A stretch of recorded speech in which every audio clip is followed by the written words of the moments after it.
ప్రార్థన చేసుకుందాం. ప్రార్థన చేసుకుని వాక్య ధ్యానంలోకి వెళ్దాం. కళలు వంచండి. దేవుని సన్నిధికి వచ్చాం.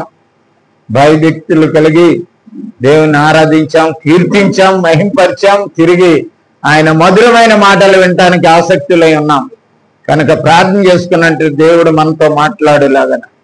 ప్రేమ నమ్మకము కలిగినటువంటి మా పరలోకపు తండ్రి, నీ అత్యంత ఘనమైన నామానికి స్తుతులు స్తోత్రాలు చెల్లించుకునే ధన్యత దీనులం దరిద్రం ఏ యోగ్యత అర్హత లేని మమ్మలకు నాయన నువ్వు జ్ఞాపకం చేసుకుని నీ ప్రియకుమారుడైన యేసుక్రీస్తు వారి బలియాగం ద్వారా మా పాపాలు శాపాలు అతిక్రమాలు కడిగి మమ్మల్ని బిడ్డలుగా చేసుకుని నాటి నుండి నేటి వరకు మా జీవితాల్లో మా బ్రతుకుల్లో అనేక మేళ్ళు మా కంటికి కనపడనవి, మా హృదయానికి గోచరముగావి, మా తలంపులు కూడా అందని మేళ్ళు మా పట్ల చేసుకుంటూ వస్తున్నావు. ఒక్కొక్కసారి నువ్వు చేస్తున్న మేలు మాకు కష్టంగానో నష్టంగానో బాధగానో దుఃఖంగానో ఆయాస్కరంగానో అనిపించినప్పుడు అనేక సార్లు మేము అవిశ్వాసులు అయిపోతున్నాం నాయన. ఎందుకంటే మనిషి రొట్టు వల్ల కాదు, దేవుని నోట నుండి వచ్చి మాట వల్ల జీవిస్తాడని మాటను విడిచి బ్రతుకుతున్న మాకు మా జీవితాల్లో ఏ విధమైన సంతోషం సమాధానం నెమ్మది లేకుండా నాయన మేము ఈ లోకంలో బ్రతుకుతున్నాం. కానీ ఎప్పుడు చూసినా ఆ శ్రమలు ఆ ప్రయాసలు ఆ యొక్క మరి కష్టాలు నష్టాల్లో మేము జీవిస్తూ ఉన్నాం. కారణం నాయన మరి నీ మాట వినుకోకుండా మేము అందుకు నాయన ఈ దినాన్ని మమ్మల్ని జ్ఞాపకం చేసుకుని నాయన కొద్ది నిమిషాలు నీ సన్నిధి ఎదుట మమ్మల్ని జ్ఞాపకం చేసుకున్నావు. గ్రహించుకునే హృదయమును హత్తుకునే మనసును మాకు ఇవ్వండి. విన్న మాటలు విని మర్చిపోయి మేము మోసపోకుండా ఆ మాటలు మా హృదయంలో దాచుకొని వాటి ద్వారా జీవించే ధన్యత మా అందరికీ దయచేయండి. నీ వాక్యపు వెలుగులో ఉంచండి. నీ పరిశుద్ధాత్మ ద్వారా మమ్మల్ని అందరినీ ముద్రించండి. యేసు క్రీస్తు వారి నామమును బట్టి వేడుకుంటున్నాము తండ్రి, ఆమేన్. అందరికీ వందనాలు. అనేక మంది రాలేదు, యవన బిడ్డలు కూడా చాలా మంది, మరి కారణం ఏంటో తెలీదు. సరే, గత 3 వారాలుగా మనం ఒక మానవుని యొక్క ఆశ ప్రయాసాలు నేర్చుకుంటున్నాం కదా. మొట్టమొదటిది ఏమున్నది? 2 వారాలకు ముందు చెప్పండి. ఆకలి. మానవుడు కడుపు నింపుకోవడానికి ఆకలి కోసం బతుకుతాడు. కానీ ఆకలి నిండినా కానీ ఒక రోజున ఆకలికి తప్పదు. ఆకలి కోసం ఏడవలసిన పని తప్పదు అని నేర్చుకున్నాం. రెండవది ఏమి నేర్చుకున్నాం చెప్పండి? ప్రవర్తన, నడవడిక సరి లేకపోతే నీ జీవితంలో నీకు సంతోషం సమాధానం ఉండదని నేర్చుకున్నాం కదా. ఇది నన్ను ఒక గొప్ప మాట నేర్చుకున్నాం. దానికి అనుసంధానమైనటువంటి మాట కీర్తన 127 కదండి. దేవుడు ఇందాక తేజ మాట ఆరాధిస్తూ ఒక మాట అన్నాడు, ఒక పాట పాడాడు. ఏంటంట? ఆయన ఆజ్ఞతో సర్వ సృష్టి కలిగింది. ఆయన ఆజ్ఞతో సర్వ సృష్టి కలిగింది కానీ మనిషి మాత్రం ఆయన చేతులతో చేసినా కానీ ఆయన ఆజ్ఞకు లోబడలేకుండా ఉండిపోతున్నాడు. ఈ రోజుల్లో చాలా కష్టమైనటువంటి శ్రమలైనా అనుభవించడానికి ఇష్టపడుతున్నాడు కానీ బాధలైనా ఇష్టపడటానికి వాడు జీవించాలని అనుకుంటున్నాడు కానీ దేవునిలో ఉండి సుఖంగా సంతోషంగా ఆనందంగా ఉండాలనే ఆలోచన మానవుడు కలగట్లేదు. తెలుసా? ఏది కట్టినా ఈ భూమి మీద ఏది కలగజేసినా అది దేవుడే కలగజేశాడని మానవుడు ఎరగలేకపోతున్నాడు. అందుకే 1వ వచనంలో అంటాడు, 127 కీర్తన 1వ వచనంలో, యెహోవా ఇల్లు కట్టించని ఎడల కట్టువారు ప్రయాస వ్యర్థమే. అంటే చాలా మంది ఇల్లు అంటే 4 గోడలు అనుకుంటారు. 4 గోడలో లేకపోతే బిల్డింగో లేకపోతే ఏదో కన్స్ట్రక్షనో లేకపోతే ఏదైనా. కానీ ఇది ఇల్లుగా కాదు. కానీ దేవుడు చెప్తున్నటువంటి ఆత్మీయమైన మాట ఏమిటంటే మానవుడు. ఎవరండి? మనిషిని దేవుడు కట్టకపోతే మానవుడు తను తాను కట్టుకుందామని ప్రయాసపడినా కానీ వాడు నీతిమంతుడిగా కాడలేడు. వాడి జీవితాల్లో సంతోషం సమాధానం కూడా పొందలేడు. అది అక్కడ మాట. యెహోవా ఇల్లు కట్టించని ఎడల కట్టువారు ప్రయాస వ్యర్థమే. తర్వాత మాట ఉంది, కావలి కాయవాడు కూడా వ్యర్థమే. నీ జీవితాన్ని నీ బ్రతుకుని పట్టణము అంటే మనమేండి. ఇల్లు అన్నా మనమేండి, దేవాలయం అన్నా మనమేండి, దేవుని బిడ్డలమన్నా మనమేండి, మానవులమన్నా మనమే. కనుక మనల్ని కట్టాలనుకుని మనం ప్రయత్నించినట్లయితే మన వల్ల కాదు. అది వ్యర్థమే నీ ప్రయాస. నీకు నువ్వుగా కట్టుకోలేవు, నిన్ను దేవుడే కట్టాలి. అలాగే ఇంకొక మాట ఏమన్నాడంటే, రెండో మాట,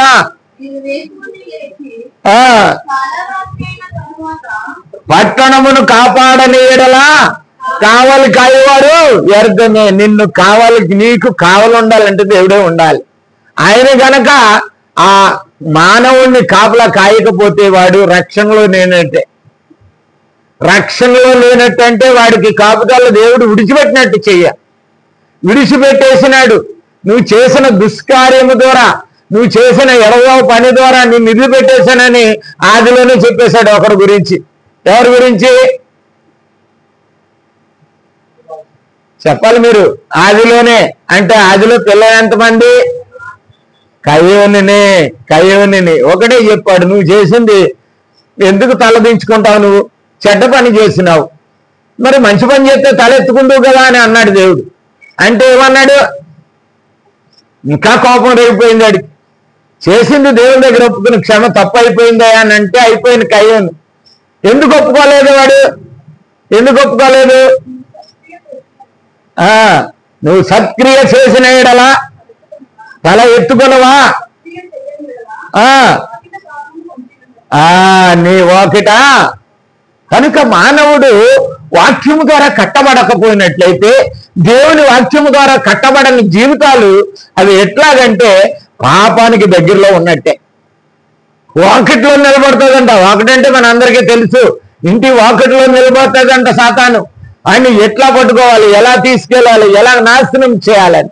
అందుకే 1వ కీర్తనలో అన్న మాట అదే, యెహోవా ఇల్లు కట్టించని ఎడల కట్టువారి ప్రయాస వ్యర్థమే, యెహోవా పట్టణమును కాపాడని ఎడల దాన్ని కావలు కాయవారు మెలకువగా ఉండి రాత్రంతా మెలకువగా ఉండి కాపలాగాడినా దేవుడు కాపాడకపోతే ఈ భూమి మీద ఎవరు కాపాడలేదు.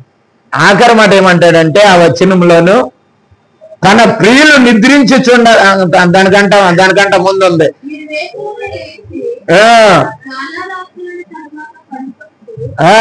కాష్టార్జితమైన ఆహారం తిని ఉండుట వ్యర్థమే. మొన్న నేర్చుకున్నాం ఆ మాట, ముందే నేర్చుకున్నాం.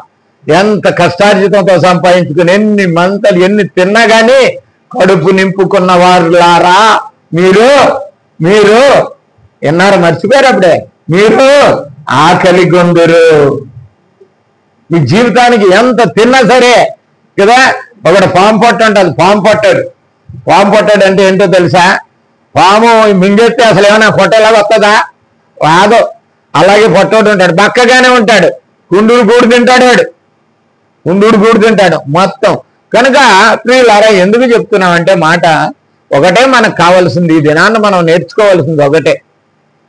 మనల్ని దేవుడు కట్టకపోతే, మనల్ని దేవుడు ఏర్పాటు చేసుకోకపోయినట్టయితే, నువ్వు దేవుని సన్నిధికి రాకపోయినట్లయితే మరి నీ జీవితం కట్టబడదు.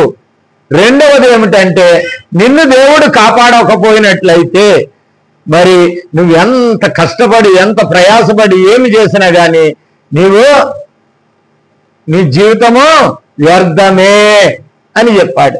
ఈ మాటలను ధ్యానం చేసుకుందాం. కింద మాటలు ధ్యానం చేసుకోవాలంటే టైం అయిపోద్ది. దీంట్లో ఒక్క మాటను మాత్రం మనం జ్ఞాపకం చేసుకుందాం. ఏమిటంటే మొదటి వచనంలో ఉన్నటువంటి ప్రయాసము. ఏంటండి అదే? ప్రయాసం అంటే ఏంటండి? ప్రయాసం అంటే ఏంటి? నేను ఎందుకు అడుగుతానంటే మీరు తెలుసుకోవాలని అడుగుతాను. తెలుసా అండి? ఎందుకు అడుగుతానంటే ప్రయాస అంటే కష్టంతోనూ బాధతోనూ దుఃఖంతోనూ చేసే పనిని ప్రయాస అంటారు. సహించరాని భారము ఆడి మీద పడినప్పుడు దానితో నిట్టూర్చుతో మూలుగుకుంటూ చేసే పని అంటారు చూసావా, దాన్ని ఏమంటాడు? ప్రయాస అంటాడు. మానవుడు కృంగిపోతాడు ఆ పని చేయటానికి, కానీ చెయ్యాలి తప్పదు.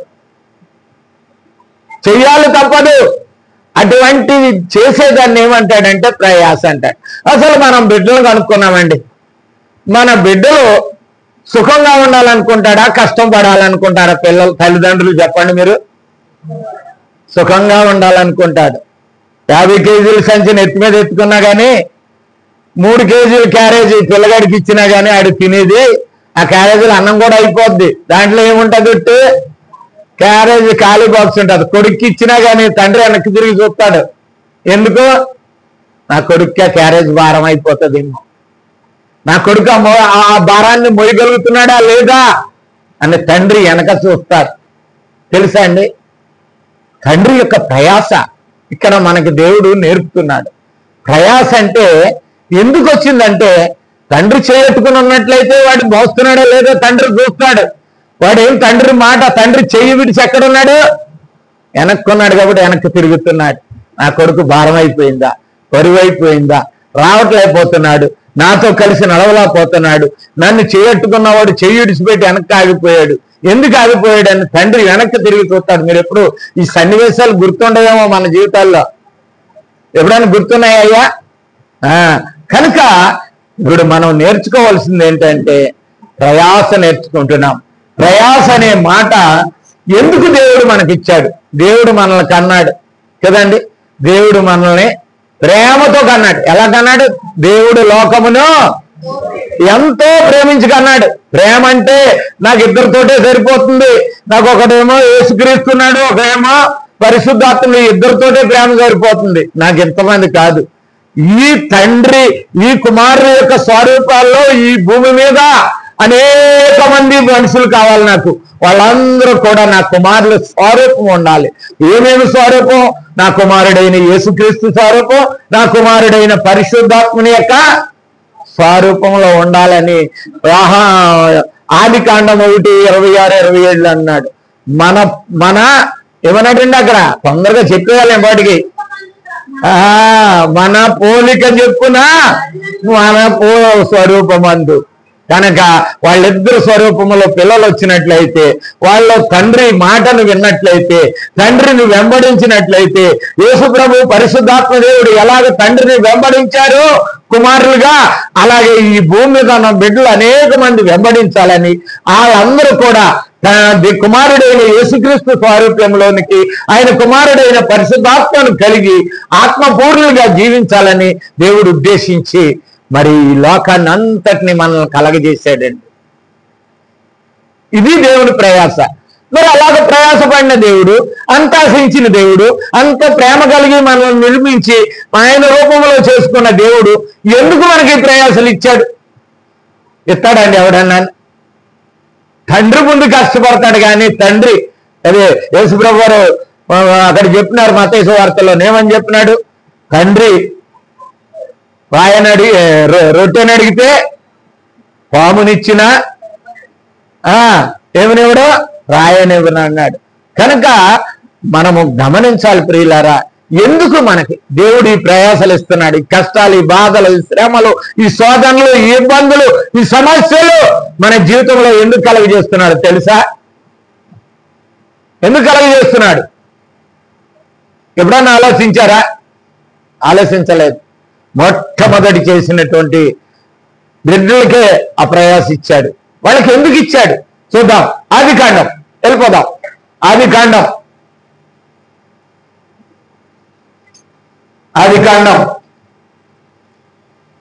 3:16-17 ఆయన స్త్రీతో నీ ప్రయాసమును నీ గర్భవేదనను ఏం చేస్తానన్నాడమ్మా?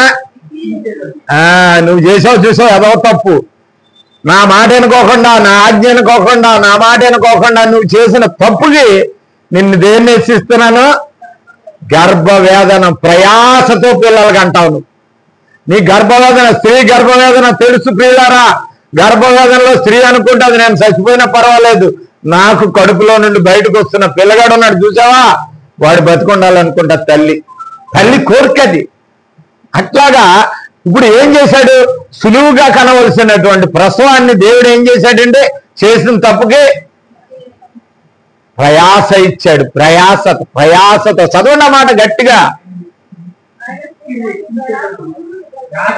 నీ గర్భవేదనను వేధిస్తానన్నాడు. కనుక స్త్రీ ఈ రోజున కష్టాలు బాధలు ఇవన్నీ ఎందుకో తెలుసా? దేవుని మాట అనుకోకుండా తినకూడదన్న పండు తిన్నది కనుక, తినకూడని పండు తిని మరి భూలోకానికి మనకు కూడా ఆ యొక్క పాప మరి పాలు మనకు పంచింది కనుక దేవుడు స్త్రీని, ఎందుకంటే స్త్రీని ఎందుకున్నది సాటి అయిన సహాయంగా. సాటి అయిన సహాయం అంటే ఏంటండి ప్రియులారు? చెప్పాలి, తెలుసుకోవాలి మాటలు. సాటి అయిన సహాయం అంటే వెనకాల వెళ్ళాలి. వెనకాల వెళ్ళట్లేదు, వెళ్ళే ముందు వెళ్తున్నారు. వీడు వెనకాల నిన్న మార్కెట్లోకి వెళ్ళాను నేను, ఆమె లాక్కుపోతుందండి, ఇటు చేయట్టుకుని వెనకాల వెళ్ళిపోతున్నాడు. ఇప్పుడు ఎలాగైపోయింది అంటే నేను అలాగే చూసి నాకు గుర్తొచ్చింది అన్నట్టు వాక్యం. దేవా ఇలాగైపోయిందా? స్త్రీ వెనకాల నడిచే పురుషుడు అయిపోయినాడు. మీరు మంచోళ్ళే, చాలా మంది కూడా స్త్రీ వెనకాల నడుస్తున్న పరిస్థితికి వచ్చేసింది. ఏంటంటే స్త్రీ మాట విని వాడు పండు తిన్నాడు. ఆదాము ఎందుకు పండు తిన్నాడు? స్త్రీ మాట విని, దేవుని మాట వినలేకుండా దేవుని మాట వినటం మానేసి స్త్రీ మాట విన్నాడు. ఆయన్ని కలగజేసిన వాడు దేవుడే, ఆయన ఆత్మస్వరూపం ఇచ్చిన వాడు దేవుడే, ఆయన పరిశుద్ధాత్మ పోలికతో ఆత్మానుసారుడిగా చేసిన దేవుడే. ఆ దేవుణ్ణి మర్చిపోయాడు.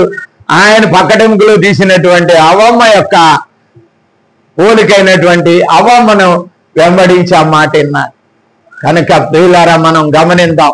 మనం భార్యలైనా భర్తలైనా మగవాళ్ళైనా స్త్రీలైనా దేవునికి మాత్రం మనము స్త్రీయే, సంఘము, కన్యక, వధువు అని చెప్తారు.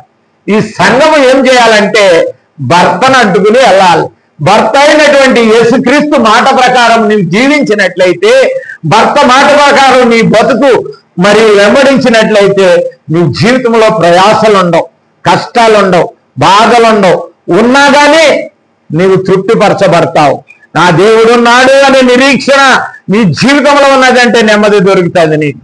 ఒకరు సాయం చేస్తారు, 10,000 ఇస్తానని నేను అంటే ఎంత తృప్తి చెందుతామో తెలుసా? అప్పుడు ఆయన ఇచ్చే తర్వాత ఇప్పుడు మట్టికి చాలు 10,000 నాకు దొరికినాయి అనే తృప్తి వస్తుంది. అలాగే దేవుని మీద నిరీక్షణ, విశ్వాసం నీ జీవితానికి ఒక నిరీక్షణ. దేవుడు సాయం చేస్తాడు, నాకు ఈ కష్టం నుంచి నష్టం నుంచి ఆదుకుంటాడనే నిరీక్షణ కలిగి జీవిస్తాడు. కనుక స్త్రీకి ఆ ప్రయాస ఇచ్చాడు గర్భవేదన. కారణం ఏంటంటే తినకూడనన్న పండు తిన్నాడు. 17వ వచనం చదువుకున్నాం ప్రియులారా. నీవు నీ భార్య మాట విని తినవద్దన్నా నేను నీకు ఆజ్ఞాపం తినొద్దని చెప్తేనే తింటాడు. చాలా మంది ఎలా చేస్తారు తెలుసా అండి? మానవునికి ఉన్నటువంటి భయంకరమైన స్థితి ఏంటో తెలుసా? చేయొద్దు అన్నదే చేస్తాడు. పిల్లగాడికి చెప్పండి, చిన్న పిల్లగాడికి అరే బయటికి వెళ్ళొద్దురా అన్నాం అనుకో, అది వెళ్తానే ఉంటాడు. ఎందుకంటే ఆదాము ఎట్టేసాడు అక్కడ. ఆదాము దగ్గర నుంచి వచ్చేసింది ఆ స్వభావం. మనకి మన రక్తములో, మన జీవములో ఆదాము యొక్క పాపస్థితి ప్రాప్తించింది. నేను చెప్పట్లేదు, అది పరిశుద్ధాత్ముడు చెప్పాడు. రోమియోలకు రాసిన పత్రిక 5వ అధ్యాయం 12వ వచనంలో అంటాడు చూడండి. 12వ వచనములో ఇట్లుండగా ఒక మనుషుని ద్వారా పాపమును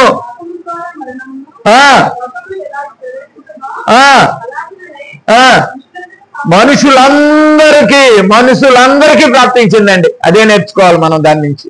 మనుషులందరికీ వచ్చేసింది. చిన్న పిల్లగాడు, పుట్టిన పిల్లగాడు తల్లిదండ్రుల మాట వినడు. దేవుని మాట అంటే తెలియదు అనుకో, ఎవరి మాట వినాలాడు? తల్లిదండ్రుల మాటేనా? కానీ తల్లిదండ్రుల మాట కూడా ఏండో. ఆ వ్యతిరేక స్థితి, తల్లిదండ్రులకి అవిధేయ స్థితి చూపే స్థితి ఎవరు కలగజేశారంటే ఆయనకి ఆ తల్లి గర్భంలో పడినటువంటి పిండముగా పడినప్పుడే ఆదాము యొక్క జీవనం మనకు వచ్చేసింది. మనం అందరం ఆదాములే. ఎవరైనా ఆదాము కాదనుకుంటే పొరపాటు.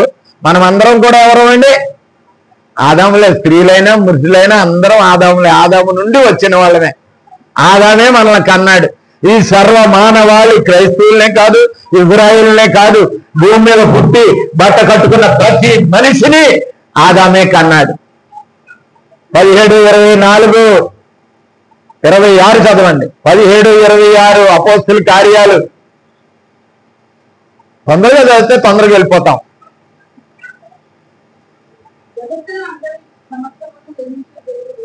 26 చదివేయమ్మా, 26 చదివి. మరియు యావత్ భూమి మీద కాపురం ఉండుటకు ఆయన ఒకరి నుండి ప్రతి జాతి మనుషుల్ని సృష్టించాడు. కనుక మనం ఎవరో మనం నేర్చుకోవాలి. మనం ఆదాము ఏం చేశాడు? దేవుని మాట వినలేదు. మనం ఎవరో అదే కదా వంశం, అదే కదండి. పొలుగులు ఉన్నాయి మనకి, ఆదాం పొలుగులు పోవు మనకి. దేవుని మాటేనో చూసావా? కనుక ఇక్కడ మనం ఆదాముకు ఎందుకంటే దేవుడు నీ భార్య మాట విని నేను మాట నా ఆజ్ఞ వినుకోకుండా నువ్వు తినకూడదన్న పండుని తిన్నావు కనుక ఇప్పుడు చదవండి ఆదికాండము 2:17. నీ భార్య మాట విని తినవద్దని నీకు నేను ఆజ్ఞాపించిన పండుని తింటివి కనుక నీ నిమిత్తము నేల శపింపబడ్డది. నేల అనగానే కూడా ఇక్కడ నేల నుండి తీసిన మట్టి అయిన మానవుడే శపింపబడ్డాడు. ఒక మాటలో నేను చెప్పాలంటే మానవులు శపింపబడటానికి కారణం ఏమిటంటే ఆ యొక్క ఆజ్ఞాతిక్రమమే, పాపమే ఈ లోకాని వరకు మానవులను అందరినీ వెళ్తుంది. చదవమ్మా. ప్రయాసతోనే నీ బ్రతుకు దినములన్నీ దాని పంట తిందు. ప్రయాసపడితే అప్పాలి. చెమట వరితేనే వస్తుంది. చెమట లేకుండా కూర్చుని తినాలంటే అంతకుముందు ఏం చేశాడు ఆదాము? గుర్తు చేస్తున్నాను అంతే, మీకు సన్నివేశాన్ని గుర్తు చేస్తున్నాను. ఆదాము ఏం చేశాడండి? ఏదైనా తోటలో ఏం చేశాడు? కూర్చున్నాడు, ఇష్టమైన పండు కోసుకుని తిన్నాడు. తెలుసా? అక్కడ ఏం పని లేదు. ఎప్పుడైతే దేవుని మాట వినలేదో అప్పుడు దేవుడు ఏం చేశాడు తెలుసా? భూమి కూడా శపించబడ్డది. ఇది ఎందుకు ఏర్పాటు చేశాను? ఈ భూమిని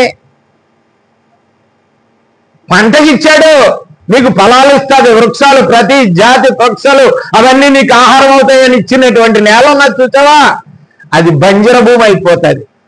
కనుక అది పంట పండుకోకుండా అయిపోతుంది. ఎప్పుడైతే నువ్వు ప్రయాసపడి దాన్ని దున్ని బలపరిచి పండించుకుంటావో, చెమటోరుస్తావు. అక్కడ ఉంది, చదవండి, నేను అంటలేదు. గచ్చు పొదలను నీకు మొలపించును. అది ప్రయాసపడి నువ్వు దున్ని చెమటోరితేనే కానీ నువ్వు తిండి తినవు. ఈ రోజున మానవులు చెడిపోవడానికి కారణము, మొట్టమొదటి కారణం ఏంటంటే దేవుని మాటను ధిక్కరించటం. దేవుని మాటను వినకోకుండా మానవులు మనుషుల మాటలు వింటారు, రోజుల మాటలు, ప్రభుత్వాల మాటలు వింటారు, ప్రతి వాళ్ళ మాటలు వింటారు, కానీ దేవుని మాట కాడికి వచ్చేటప్పుడు దూరం అయిపోతారండి. వీళ్ళారా గమనించుకున్నాం. మానవునికి ప్రయాసం ఎందుకు వచ్చిందంటే అందుకే అంటాడు చూడండి, ప్రసంగి గ్రంథం 1వ అధ్యాయము 13వ వచనం ఈ ప్రయాస గురించి అంటాడు. ఎందుకు ఇచ్చాడు? ఆకాశము కింద జరిగినది విచారించి గ్రహించాడంట సొలొమోను. నిలిపితిని వాటి మీద దీని చేత అభ్యాసము ట్రైనింగ్ శిక్ష కాదండి, అది శిక్షణ, ట్రైనింగ్ కదండి. శిక్షణ. పిల్లలకి ఏమిస్తాం మనం? ఇలాగుండు, అలాగుండు, ఇలాగ చేయి, అవి చేసి దాన్ని ఏమంటారంటే శిక్షణ అంటారు. ఇంగ్లీష్ లో దాన్ని ట్రైనింగ్ అంటారు. శిక్షణ. అభ్యాసమునందవలనని బహు కఠినమైనది. మామూలుగా ఎవడైనా తోలు తీసి మూట కడతాడు. నిజంగానే చెప్తున్నా, ఆదాము జీవితంలో మళ్ళీ మన జీవితంలో తెలుసుకోలేకపోయాడండి. దేవునికి ఇష్టలుగా బ్రతకడానికి ఎంత ప్రయాసపడ్డాడో తెలుసా? దేశ దిమ్మరై తిరిగాడు కయ్యూను. దేశ దిమ్మరంటే తెలుసా మీకు? దేశ దిమ్మరంటే రోడ్ల మీద తిరిగాడు, పని పాట లేనివాడు, పని కూడా దొరకదు, వాడికి తిండి కూడా దొరకదు, ప్రయాసతో తిప్పాడు, దేశ దిమ్మరిగా తిరిగాడు. వాడిని దేశ దిమ్మరిగా తిరిగినప్పుడు ఎప్పుడు దేవుని నుంచి ఎప్పుడు వెళ్ళిపోయాడు? దేవుని మాట నువ్వు తలెత్తరా బాబు అన్నప్పుడు అయ్యా పొరపాటు అయిపోయిందని కాళ్ళు అట్టుకుంటే కయ్యాను అయిపోయాను. కానీ వెంటనే వాడేం తెలుసా? తిరగబడ్డాడు.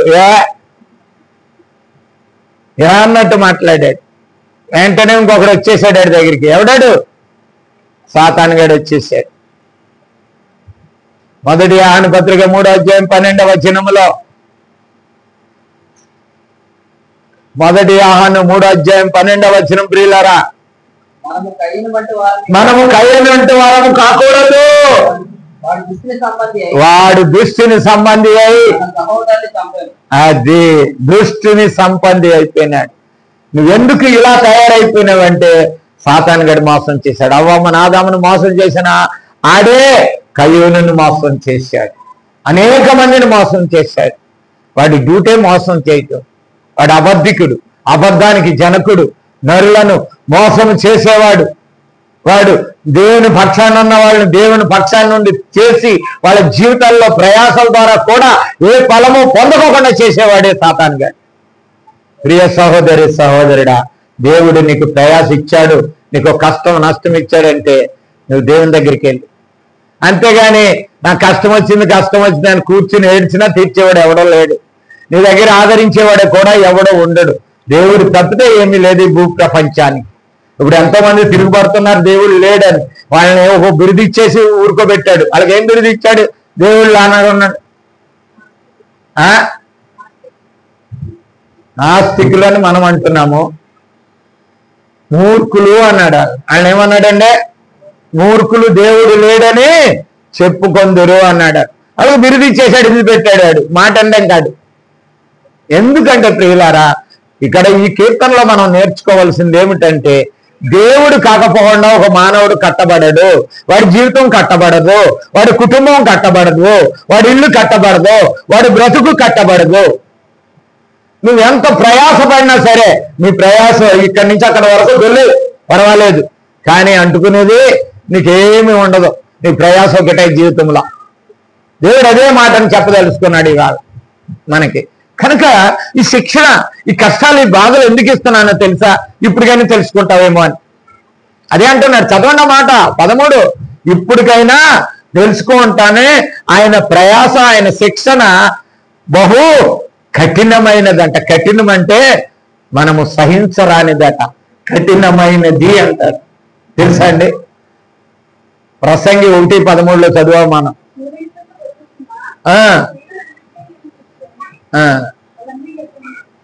కాదు, అదే అభ్యాసము బహు కఠినమైనది ఉంటది. ప్రసంగి 1. బహు కఠినమైనది, చాలా బాధగా ఉంటది, కఠినమైనది కదండి. పిల్లల్ని శిక్షణ ఎలా చేస్తారు తెలుసా? స్ట్రిక్ట్ రూల్ ఉంటది. పిల్లలు అల్లరి చేయరు, క్రమంగా ఉంటారు. అటువంటి స్కూల్ ఉంటే జాయిన్ చేస్తాం మనం, అంతేనా లేదా? లేకపోతే ఇష్టానుసారంగా రోడ్ల మీద వదిలిపెట్టేసినా పర్వాలేదు, నా పిల్లలను పెంచుతాను నేను అని అనుకుంటామా మనం? మరి దేవుడెవడా? దేవుడికి లేదా బాధ? నిన్ను కనుక్కున్నాడు, ఈ భూమి మీద జీవింపజేస్తున్నాడు, కాపాడుతున్నాడు. ఆ దేవుడికి బాధ్యత లేదా నీ మీద? నువ్వు అనుకుంటే పొరపాటు. కన్న తండ్రికి, ఈ భూమి మీద శరీర సంబంధమైన తండ్రికి ఏ విధంగా ఉంటుందో ఆ పరలోకపు తండ్రికి కూడా మనకు అదే విధంగా ఉంటుంది. ఎప్పుడు కూడా అండి, ఎప్పుడైనా సరే కుమారుడు కాదని అనుకోవచ్చేమో, నా తండ్రి కాదని అనుకోవచ్చేమో, కానీ తండ్రి మాత్రం నా కుమారుడు కాదు అని అనడం తెలుసా? ఎప్పుడు అండి తండ్రి కూడా. ఎంత దుర్మార్గుడైన తండ్రి తన పిల్లల్ని నేను కాదు అని అనడం తెలుసా అండి? పిల్లలే ఈ రోజున సర్వ పరిస్థితికి వచ్చారు. ఎంతమంది జర్రుని చూశారు? జర్రు అంటే తెలుసా పోనీ మీకు? జర్రి తెలుసా? ఎక్కడ ఉంటుంది? భూమిలో అక్కడెక్కడ మురుకులు ఉన్న కాడ ఉంటుంది జర్రి. జర్రి పిల్లలు పెట్టడం ఎలా చూసారా? చూడలేదు. జర్రి పెద్దదైనాక ఒక ఆడజర్రి, మగ జర్రులు ఉంటాయి, ఆడజర్రి ఉంటుంది. అది చాలా లావుగా తయారవుతుందండి. తన గర్భిణితో ఉన్నప్పుడు గుడ్లు పెడుతూనే ఉంటుంది కంటిన్యూ. కనీసం ఒక 1000-1500 వరకు ఒక జర్రి గుడ్డు పెడతాది. దాని పొట్టను అంటుకుని ఉంటాయి గుడ్లు. మీరు ఎప్పుడు చూడలేదనుకుంటారు, నీ ఇలాంటి చూడరు. కనుక జర్రు ఆ పొట్టను అంటుకుని ఉంటాయి. అది అలాగే పండుకొని దాన్ని పొదిగి దాని వేడిని గుడ్లకి ఇచ్చి పిల్లలను చేస్తాది. పిల్లలు అయినాక చూడలేదనుకుంటాను. ఆ పిల్లలు ఏం చేస్తాయి తెలుసా? చెప్పమంటారా? వాటికి ఎదిగి బయటకు వచ్చి అది బతకాలి, ఆ జర్రి పిల్ల బతకాలి అని అంటే తల్లి బలైపోవాలి. తల్లినే తినేస్తాయి. ఏం చేస్తాయండి అవి? తల్లినే తినేస్తుంది. జర్రి పిల్లలు తల్లిని తినేస్తాయి. ఇది నేను ఉంటుంది చెప్పట్లేదు, మీరు ఎవరిని అడిగినా చెప్తారు. అది మీరు చూడండి, సైన్స్. అది ఆ జర్రి పిల్లల కోసం, దాని పిల్లల కోసం నేను ఎందుకు చెప్తున్నానంటే, ఆ పిల్లల కోసం తల్లి ఏమైపోతుంది? పిల్లలు పెట్టి ప్రేమ మీద ఆహుతైపోతుంది. దేవుడు ఎందుకు నొచ్చుకుంటున్నాడు? ఎందుకు బాధపడుతున్నాడు మన గురించి? ఎందుకు ఈ ప్రయాసానికి? మనల్ని చూడాలని ఎవడన్నా పెట్టాడు కాపలా? ఎందుకు? ఆయన కన్నాడు, పోషించి మంచిగా చేయాలని ఆశ తండ్రికి. ఆ తండ్రి ఆశను అర్థం చేసి తండ్రి బలైపోతున్నాడు. తల్లిని తినేస్తాయండి. అవన్నీ కలిసి వేలు, ఆ గుడ్ల నుంచి వేలు వచ్చేస్తాయి. వేలు వచ్చేసి ఆ తండ్రిని కొరుక్కుని తినేస్తాయి మాంసాన్ని అంతటి. కాలి జర్రు పై కోసం వచ్చినట్టు ఆ జర్రు, ఆ అస్థిపంజరం మాత్రమే మిగులుతుంది. ఆ లోనున్న మాంసాన్ని అన్ని పిల్లలు తినేస్తాయి. ప్రియులారా, ఈరోజున దేవుని నామాన్ని కృంగగొడుతున్నాం మనం. దేవుడిచ్చిన ప్రేమను పాడు చేసుకుంటున్నాం. దేవుడిచ్చిన ఆదరణను పాడు చేసుకుంటున్నాం. దేవుడిచ్చినటువంటి గొప్ప ధన్యతను పాడు చేసుకుంటున్నావు. ఈ జీవితంలో ఏం అభివృద్ధి పొందుతావు? ఏం బాగుపడతాం మనం? తండ్రిని నేర్పిస్తున్నాం మనం. ఆయన కన్నాడు, ఈ లోకంలో పోషించాడు, సంరక్షించాడు, ఇంతవరకు కాపాడుకుంటూ వస్తున్నాడు. ఎక్కడ లేని స్థితిని నీకు నాకు ఇస్తున్నాడు. అనేకమైన మేలులు చేశాడు మన జీవితంలో. ఆ తండ్రి ప్రేమను కోల్పోతున్నాం మనం. తండ్రి మాటకు తిరస్కరిస్తున్నాం. అందుకే ఆ కీర్తనలో ఒకటో మాటను మనం నేర్చుకుంటున్నాం. చూడండి, ప్రసంగి గ్రంథం 3వ అధ్యాయం 10వ వచనం. నెక్స్ట్ మాట.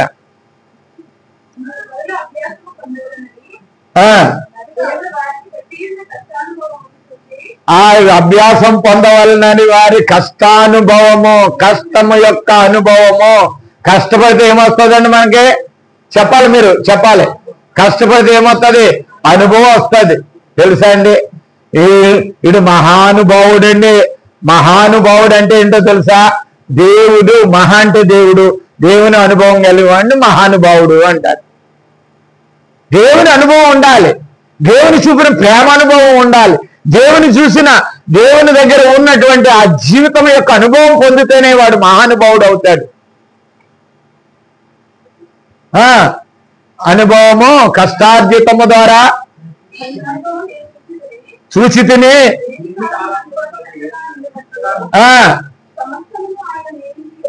అది ఎక్కడ ఉంచాలో అక్కడే ఉంచుతాడంట, నియమించాడంట.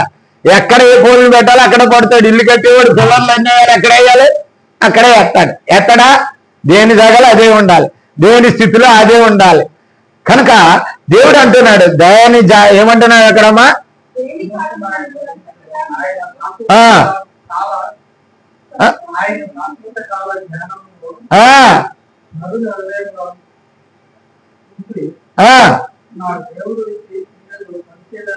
శాశ్వత కాల జ్ఞానము అంటాడండి. ఆ మాట చెప్పడానికే నేను ముందుకు వచ్చాను. శాశ్వత కాల జ్ఞానము అంటే ఏంటో తెలుసా? నువ్వు పుట్టినప్పటి నుంచి ఆయన జ్ఞానంతోనే పుట్టించాడు. క్రీస్తు అనే జ్ఞానంతో ఈ భూమి మీదకి వచ్చావు. అందుకంటాడు ప్రసంగిలో, మనుషులు యథార్థముగా పుట్టుదురు కానీ తర్వాత వివిధ తంత్రాలు నేర్చుకుని చెడిపోయిరు అని అంటారు. వివిధ తంత్రాలు నేర్చుకుని చెడిపోయినారు. భూమి మీద ఉన్న తంత్రాలన్నీ నేర్చుకుంటున్నారు. తెలుసా అండి? వివిధ తంత్రాలు నేర్చుకుని చెడిపోయినారు. భారతదేశం భారతదేశం ఎటువంటిదంటే ఒక పుణ్యభూమి అండి. ఒక మంచి మర్యాద కలిగినటువంటి స్త్రీ ఒక అణుకువ మెలకువ సాంప్రదాయాలు, కట్టు బట్ట ఇవి కట్టుకునే విషయంలో భారతదేశము చాలా విధేయత కలిగింది. శరీరాన్ని స్త్రీలు తన భర్తకు తప్ప ఇంకెవరిని కనపరచరు. ఎందుకు చెప్తున్నాను కాబట్టి సమయం వచ్చింది కాబట్టి చెప్తున్నాను. కనుక ఎవరికి కనపరిచేవారు కాదు. ఇప్పుడు చాలా మంది ప్రాంతాల్లో స్త్రీలు ఉంటారు చూడండి, ముసుగు వేసుకుని తప్పితే ముసుగు తీయరు. చీర కట్టుకుంటే మీరు చూసుంటారు చాలా మందిని. ముసుగు తీయరు. వాళ్ళ భర్తతో మాట్లాడినా సరే. తెలుసా అండి? ఇప్పుడు రోడ్డు మీద వెళ్తుంటే చిన్న బట్ట పీకౌట్ కట్టుకుని వెళ్ళిపోతున్నారు. అందరూ చూడాలి నా శరీరాన్ని, నా అందాన్ని. ఎందుకంటే దేవునికి మాటకు లోబడలేని జీవితం నేను. ఈ జీవితంలో దేవుడిచ్చినటువంటి ఆధిక్యతను స్త్రీ కోల్పోతుంది. దేవుడు స్త్రీని ఎంత హెచ్చించాడో తెలుసా? అంత హెచ్చించిన స్త్రీ, అనేక మందికి తల్లి అవుతూ ఉన్న స్త్రీ ఈ రోజున అనేక మందికి నాశనం చేసే పరిస్థితికి వచ్చింది. సరే, ఆ విషయం తీసేయండి. మనం ఇక్కడ నేర్చుకోవాల్సింది ఏంటంటే, శాశ్వత జ్ఞానము. ఎప్పుడు పుట్టావో పుట్టినప్పుడే దేవుని జ్ఞానం నీకు ఇచ్చాడు. మీరు చూడండి, కోడి పిల్ల ఉంటుంది, కోడి పిల్ల. పాసుపం పిల్లని ఎప్పుడైనా చూసారా మీరు? చూడలేదా? ఎంత ఉంటుంది పిల్ల, అప్పుడు చిన్నదే పాసుపం పిల్ల. దాని దగ్గరికి వెళ్ళండి, అది ఏం చేస్తుంది చెప్పండి? దాని జ్ఞానం అదే, సస్సలు ఎత్తుంది, అది ఇంతే ఉంటుంది, ఏనడే కస్సలు ఎత్తుంది. కోడి పిల్ల గుడ్లోంచి బయటికి వచ్చిన వెంటనే పొడుచుకుంటుందండి నేల మీద ఆహారం కోసం. పిల్లగాడు పుట్టిన వెంటనే తల్లి పాల కోసం ఆరాటపడతాడండి. ఇదంతా ఎవరిచ్చారు చెప్పాలి మీరు అందరూ? దేవుడిచ్చిన శాశ్వత జ్ఞానము నీకు. నీ జ్ఞానాన్ని పాడు చేసుకుంటున్నావు, నీ బ్రతుకును పాడు చేసుకుంటున్నావు. తెలివికి చేయట్లేదు, నువ్వు తెలిసే చేస్తున్న మూర్ఖత ఇది, తెలిసే చేస్తున్న స్థితి అది. నువ్వు తెలియని కాదు, తెలియకోకుండా ఎవరు చేయట్లేదు, అంత తెలిసే చేస్తున్నారు మానవులందరూ కూడా. ఎంత దౌర్భాగ్యపు స్థితి అంటే అంత అందుకే దేవుడు నీకు ప్రయాస ఇచ్చాడు.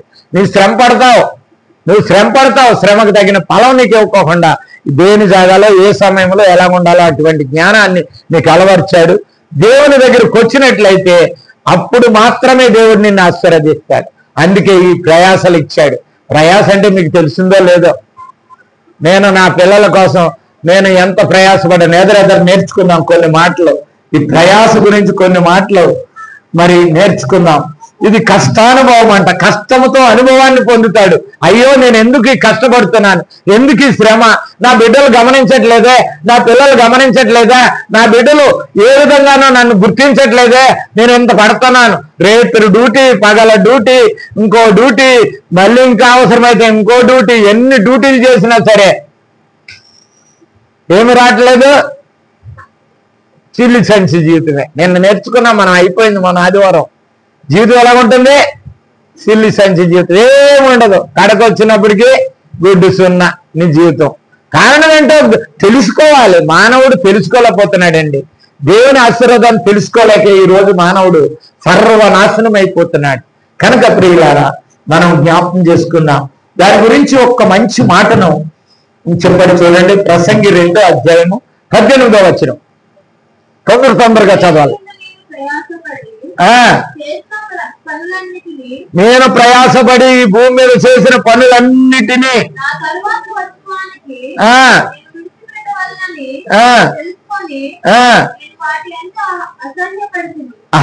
ఎందుకు వచ్చిందంటే ఆయనకి అసహ్యము. ఇది రాసింది ఎవరో తెలుసా మీకు? ఇది రాసింది ఎవరు? సొలొమోను ఎవడో తెలుసా? ఈ భూమి మీద ఉన్న అందరికంటే రాజులకి అందరికీ ఆస్తిపరుడు ఆయనే, అందరికీ జ్ఞానవంతుడు ఆయనే. గొప్ప రాజు సొలొమోను. ప్రపంచంలో సొలొమోను లాంటి ఆర్కిటెక్చర్ అంటే బిల్డింగ్లు కట్టేవాడండి. అంత గొప్పవాడు ఇప్పుడు వరకు పుట్టలేదు. అంత అందంగా కట్టేవాడు, అంత జ్ఞానము కలిగినాడు.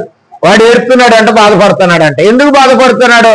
నేను ఎంత కష్టపడి ఇంత ఆస్తి సంపాదించాను, ఇన్ని బిల్డింగ్లు సంపాదించాను, ఇంత రాజ్యాన్ని సంపాదించాను, తర్వాత ఎవరికి ఇస్తానని? ఇది చదవండి, అక్కడే ఉంది. ఒక పనికి మాలోడికి ఇచ్చేస్తానని నేను. ఉండునో, బుద్ధిహీనుడై ఉండునో ఎవడికి తెలియను. చాలా మంది అంటారు పిల్లలకి అంటాం కానీ భవిష్యత్తు మనం అంటామా అంటారు చాలా మంది. ఎందుకంటే పిల్లల దగ్గర ఉన్నటువంటి ప్రేమది, తండ్రి మీద పిల్లలకున్న ప్రేమది. అంటే వాళ్ళ అనాలని కాదు, వాళ్ళ జీవితాలు అంతా నాశనం అయిపోతే మన దేవుడు ఊరుకోవట్లేదు. మన జీవితాలు, మన బ్రతుకులు నాశనం చేసుకుంటుంటే ఆయనకు వచ్చిన బాధని ఇక్కడ జ్ఞాని అయిన సొలొమోను ద్వారా సొలొమోను కూడా తన కుమారుడు ఎట్లాగవుతాడో ఏమో, ఎంత సంపాదించేశాను నేను ఇదంతా, ఇది నా తర్వాత చివరి దీన్ని నిలబెట్టుకుంటాడంటావా, దీన్ని ఉంచుకుంటాడంటావా? కదండి. చాలా మంది కూడా తల్లిదండ్రులు రాత్రి పగలు కష్టపడి సంపాదించే పిల్లలు ఏం చేస్తున్నారు? దాన్ని వాడు చేస్తున్నారు. ఇంకా అన్నాడు చూడండి ఒక మాట, నీ భూమి మీద నేను ప్రయాసపడి జ్ఞానము చేత సంపాదించుకొని నా కష్టమంతటి ఏమన్నాడు? అధికారి అయి ఉన్నాను, నేను సంపాదించుకెళ్ళా, నేనే హక్కుని. కానీ నేను తినటానికా, నేను తాగడానికా, నేను భుజం మీద వేసుకెళ్ళటానికా? నేను ఒకడి కోసం నేను సంపాదించాను, ఒకడి కోసం నేను సంపాదించానిది అని సులభం చెప్తున్నాడు ఈ మాట. ఇది వ్యర్థమే, నేను సంపాదించడమే అర్థం. అసలు ఎందుకు నేను బతుకు కాలక్షేపం చేసుకుని వెళ్ళిపోతే అయిపోయి కదా, దీని తాగి సంతోషించి చచ్చిపోతే అయిపోద్ది కదా, ఇది వ్యర్థమే అంటున్నాడు సులభమని.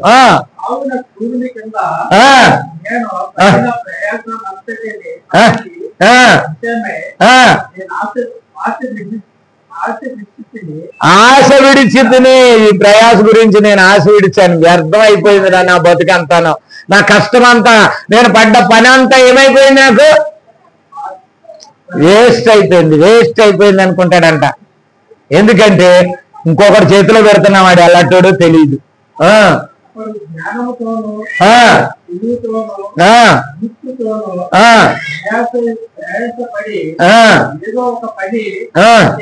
చేయను, ఏదో పని చేస్తాడు, యుక్తో తెలివో జ్ఞానమో దేంతో ఒక పని చేసి సంపాదిస్తాడు.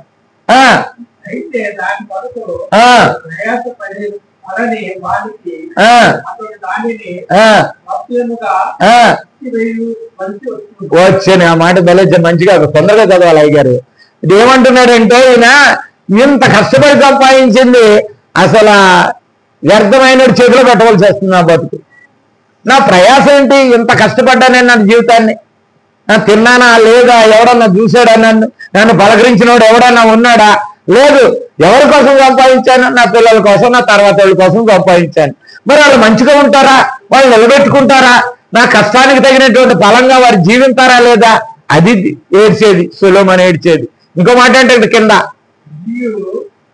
ఇది వ్యర్థమే, గొప్ప చెడుపునై ఉన్నది, చాలా చెడ్డదంట అది.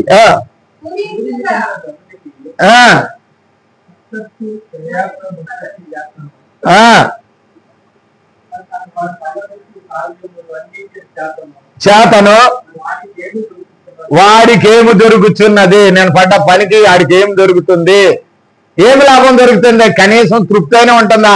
నా పిల్లలు బాగానే ఉన్నారు, నేను ఎంత కష్టపడ్డాను, నేను కష్టపడిన కష్టానికి నా పిల్లలు బాగానే ఉన్నారు, తృప్తి అయినా ఉంటుందా? తృప్తి కూడా ఉండలేదు జీవితాలు. నా పిల్లలు బాగున్నారు చాలు, నేను ఏమైపోయినా పర్వాలేదు, జర్రిలాగా నా జీవితం, నా శరీరం కరిగిపోయి నాశనం అయిపోయి నా బిడ్డలు మంచిగా ఉండి జర్రి పిల్లలన్నా బాగున్నాయని జర్రి అయినా సంతోషించదేమో, కానీ మానవుల బిడ్డలు బాగున్నారని మానవులు ఆలోచించట్లేదు. ఇంకో మాట ఉందా, మంచి మాట, ఈ దినములన్నీ శ్రమకరములో, నీకు శ్రమ ఒకటే మిగులుతుంది, నువ్వు చేసిన కష్టం ఒకటే మిగులుతుంది, కష్టానికి తృప్తి కూడా లేదు. వ్యసనకరములో, వాటి పాటలు వ్యసనకరాలు అంటే కష్టపడమే అలవాటు. కూర్చోరా అంటే కూర్చోట్లేదు, ఎవడు కూర్చోట్లేదు, కూర్చోరా కుదిరించాలంటే. నేను కిరాణా దుకాణం దగ్గరికి వెళ్ళాను, అడే నవీన్ గారి తండ్రి, వాడికి ఇద్దరు కొడుకులు కూతురు, వాడికి 5-6 పని వాళ్ళు ఉన్నారు. మై నైకరేతో కామ్ నయ్యారాజీ అంటున్నాడు నాతో, అది పని చేయకపోతే పని అవుతంట. ఏమిటి లాభం? ఎంతవరకు పనిచేస్తున్నాడు మానవుడు? అసలు పొరపాటు చేసింది అక్కడే. దేవుని మాటను విడిచి జీవిస్తున్నటువంటి జీవితాన్ని ఎంత చేసినా అందుకే అన్నాడు, యెహోవా కళ్ళు కట్టించని ఎడలా కట్టువారు ప్రయాస వ్యర్థమే. వాడు ఏకోజామునే లేచి రాత్రంతా లేచి ఓటి మీద ఓటి చేసి డ్యూటీ మీద డ్యూటీ చేసి ఇంకొకటి ఎక్స్ట్రా సంపాదించి పట్టుకొచ్చినా వ్యర్థమే జీవితం. మళ్ళీ సంపాదించింది మళ్ళీ ఇంకొకటి చేతిలో పెట్టాలి. వాడు మంచోడా చెడ్డోడా, వాడికి పెడితే వాడు నిలబెట్టుకుంటాడా లేదా, కనీసం నా కష్టానికి తగినటువంటి మంచి జీవితం వాడు జీవిస్తున్నాడా అంటే దాన్ని గురించి కూడా ఎడుతున్నాడు. అందుకే వ్యసనకరములు శ్రమకరములు దొరకదు. ఇంకెప్పుడు ఏం దొరకదండి వాడికి? నెమ్మది విశ్రాంతి దొరకదు. అంత భయంకరమైన స్థితి గురించి ఇక్కడ నీకు ప్రయాసం దిగిచ్చాడు. ఇప్పటికైనా బుద్ధి తెచ్చుకో మానవుడా, ఇప్పటికైనా నువ్వు తెలుసుకో. నీకు ప్రయాస లేకుండా ఉండాలంటే ఆయన దగ్గరికి రా అని చెప్తున్నాడు. ఆయన లేకపోతే నీ జీవితంలో ఏం చేయలేవు. ఆయన లేకుండా నీ జీవితంలో నువ్వు ముందుకెళ్ళలేవు. నీ జీవితం అంతా ఇలాగే పొయ్యిలో పెట్టు, నీ ఊర్లో అంటారు, పెట్టను కొట్టు పొయ్యిలో పెట్టు, మళ్ళీ తెల్లారేటప్పుడు కాలే, మళ్ళీ కొట్టాలి పెట్టనే, కొడితేనే పొయ్యిలో పెట్టుకుని మార్చుకు తినాలి. కనుక మన జీవితం అంతే ఉంది కదా. ఏ తృప్తి ఉంది, ఏమి సంతోషం ఉంది, ఏమి సమాధానం ఉంది మన జీవితాలకి? కారణము దేవుని మాటను తిరస్కరించి దేవుని మాటకు లోబడనందుకే ఈ ప్రయాసలు ఎందుకు వచ్చాయో, ఎవరిచ్చారో తెలుసుకున్నాం కదా. అయితే ఈ ప్రయాసల గురించి కొన్ని మాటలు నేర్చుకుందాం. తొందరగా వెళ్దాం. ప్లీజ్ చూడండి, ప్రసంగి గ్రంథము 5వ అధ్యాయము 16, 17. తొందరగా చదవాలమ్మా. గాలికి ప్రయాసపడి వారికి లాభమేమి? గాలికి ప్రయాసపడి గాలిని మూట కట్టాలంటే ఉంటుందా? నువ్వు బుడగలో కట్టు, బెలూన్లో కట్టు, ఎప్పటికైనా పగలవలసిందే. ఇదేనో మనిషికి ఆయాస్కరమైనదే. అది వాడు ఎలా ఉంటాడండి? చీకట్లోనే, వాడి జీవితం చీకటే. ఎప్పుడు తింటాడో? నేను అప్పుడు పని చేసేటప్పుడు అండి, మా డ్యూటీ ఎప్పటికి అయ్యేదంటే రాత్రి ఎప్పుడు 12:30, 1 గంట ఆ టయానికి అయ్యేది పని చేస్తాను కంపెనీలో. అప్పటికి క్యారేజ్ ఉండేది కొంచెం, ఆ క్యారేజ్ ముద్ద తినేవాళ్ళు 1 గంటకి 2 గంటలకి. ఇప్పుడు అంతా కొంచెం దాటితే ఏముంది, అది అరగదండి అంటారు. 2 గంటలకు 3 గంటలకు కూడా తిన్నాను నేను. 3 గంటలకు కూడా అన్నం తినేవాడిని. ప్రయాసలు చీకటి ప్రయాస జీవితం అండి. దేవుని దగ్గరికి వెళ్ళని వాడి ప్రతి జీవితం, ఎవరైనా సరే, స్త్రీలైనా పురుషులైనా, నేను చెప్తున్నాను, నీ బ్రతుకుని దేవుని దగ్గర పెట్టకపోతే, నీ కుటుంబాన్ని దేవుని దగ్గర పెట్టకపోతే నీ జీవితంలో చీకటి అలుముకుంటుంది. నీ జీవితంలో సంతోషం ఉండదు, సమాధానం ఉండదు. అది సత్యం. నేను చెప్పినా, ఇంకొకటి చెప్పినా, ఎవరు చెప్పినా ఒకటే, దేవుని మాట అది. అందుకే నేను చెప్తున్నా. చదవమ్మా, 16 చదువు, 17 చదువు.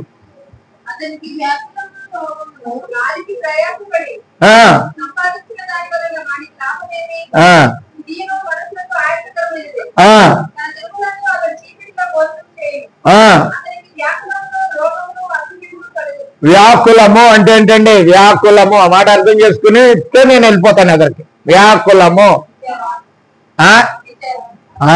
విచారము కలుగుతుంది,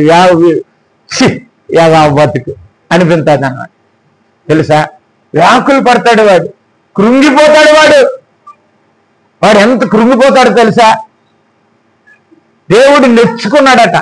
మానవుని చేసినందుకు ఏమన్నాడంట? భూమి మీద మనిషిని చేసినందుకు ఆదికాండంలో అన్నాడు, నేను నరుని చేసినందుకు ఆరాధ్యం చేయొద్దు, నరుని చేసినందుకు భూమి మీద యెహోవా హృదయము నొచ్చుకున్నదంట. మనల్ని కన్నందుకు నొచ్చుకున్నది. మన కనకపోతే ఆయనకి నొచ్చుకునే పరిస్థితి లేదు. వీళ్ళరా ఎలాండి? 17వ వచనం చదవాలమ్మా.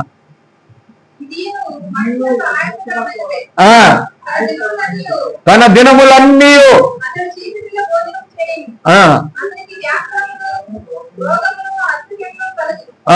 అసహ్యము కలుగుతుంది జీవితం మీద.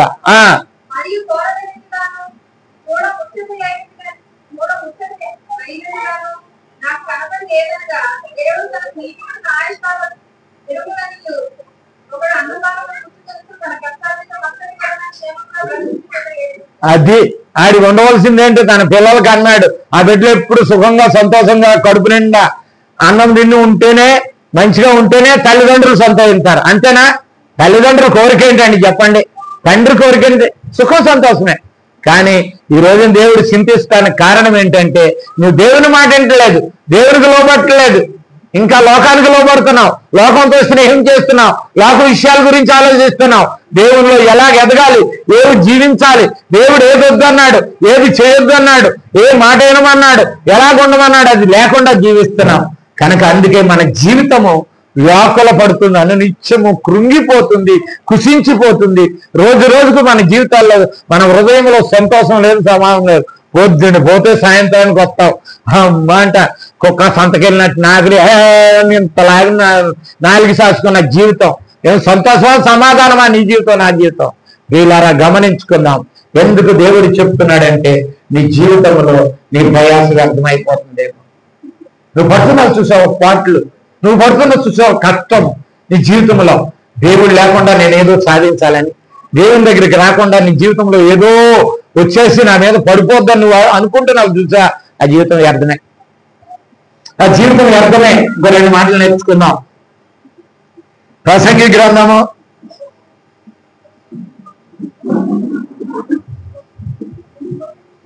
1వ అధ్యాయం 3వ వచనం.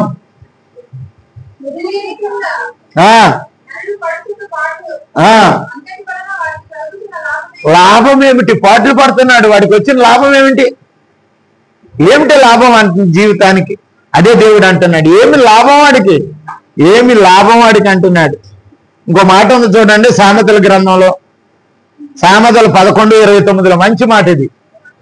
సామెతలు 11:29, తన ఇంటి వారిని బాధ పెట్టువాడు ఏంటండి? గాలిని అంటే ఏంటని చెప్పండి. గాలిని స్వతంత్రించుకొనెను చెప్పాలి. ఇంతకు ముందు కూడా ధ్యానం చేశాం ఈ మాటే. గాలిని స్వతంత్రించుకోవడం, గాలిని పట్టుకోవడం. అమ్మా, గాలిని పట్టుకుంటే ఏమన్నా దొరుకుతుందా? శూన్యమని అర్థం. తన ఇంటి వారిని బాధ పెట్టేవాడు గాలిని స్వతంత్రించుకున్నాడు. వేస్టెడ్ జీవితం. వాడేం చేయలేడు, వాడేం సుఖం ఉండదు, వాడికి సుఖం ఉండదు, భూమి మీద ఉన్న వాళ్ళకి సుఖం ఉండదు. అది మాట అక్కడ చెప్పదలుచుకున్నాడు జ్ఞాని అయినట్టు. మనం సామెతల గ్రంథం 11వ అధ్యాయం 29 చూడండి. 16వ అధ్యాయము సామెతలు 16:26 చూడండి. కష్టము చేయువాని ఆకలి నీ చేత ఎంతో కష్టం. కష్టం మానేస్తావా? కష్టం తప్పదు. రోజు కష్టం చేయింది నీ ఆకలి, నీ పొట్ట నిన్ను ఆకలి చేయింది, బలవంతం చేయింది. ఏ పనికైనా వెళ్తావు, దేనికైనా వంగుతావు, దేవుని మాటకు మాత్రం వంగవు. దేవుని వాక్యానికి లోబడవు. ఎవరికైనా లోబడిపోతాం. తెలుసా అండి? 3 కలిసి ఒక ఫ్యామిలీ వాళ్ళు రోల్ గోల్డ్ కట్టుకొచ్చేసి ఒరిజినల్ బంగారం అన్నారని లక్షలు పెట్టుకొని వేశారని. తెలుసా అండి? భయంకరమైన పరిస్థితులు అండి, భయంకరమైన పరిస్థితులు. అది దేవునిలో ఉన్నట్లయితే నువ్వు కానీ, నీ బిడ్డలు కానీ, నీ కుటుంబం కానీ దేవునిలో ఉన్నారనుకో, తప్పకోకుండా వాళ్ళకు కూడా ప్రేమ, జాలి, కనికరం, తల్లిదండ్రులు అనే విధేయత కలుగుతుంది. అది లేనందుకే ఇవాళ పేపర్లో ఇచ్చాడు, వరంగల్లో భర్త చనిపోయినాడు, 4 ఎకరాలు ఉంది, 2 కొడుకు చనిపోయినాడు, కొడుకున్నాడు, కూతురు ఉంది, అంతా కొడుకు ఇచ్చేసింది. ఆమె కూడా వేరే చోట బతుకుతుంది, కూతురు వెళ్ళిపోయింది.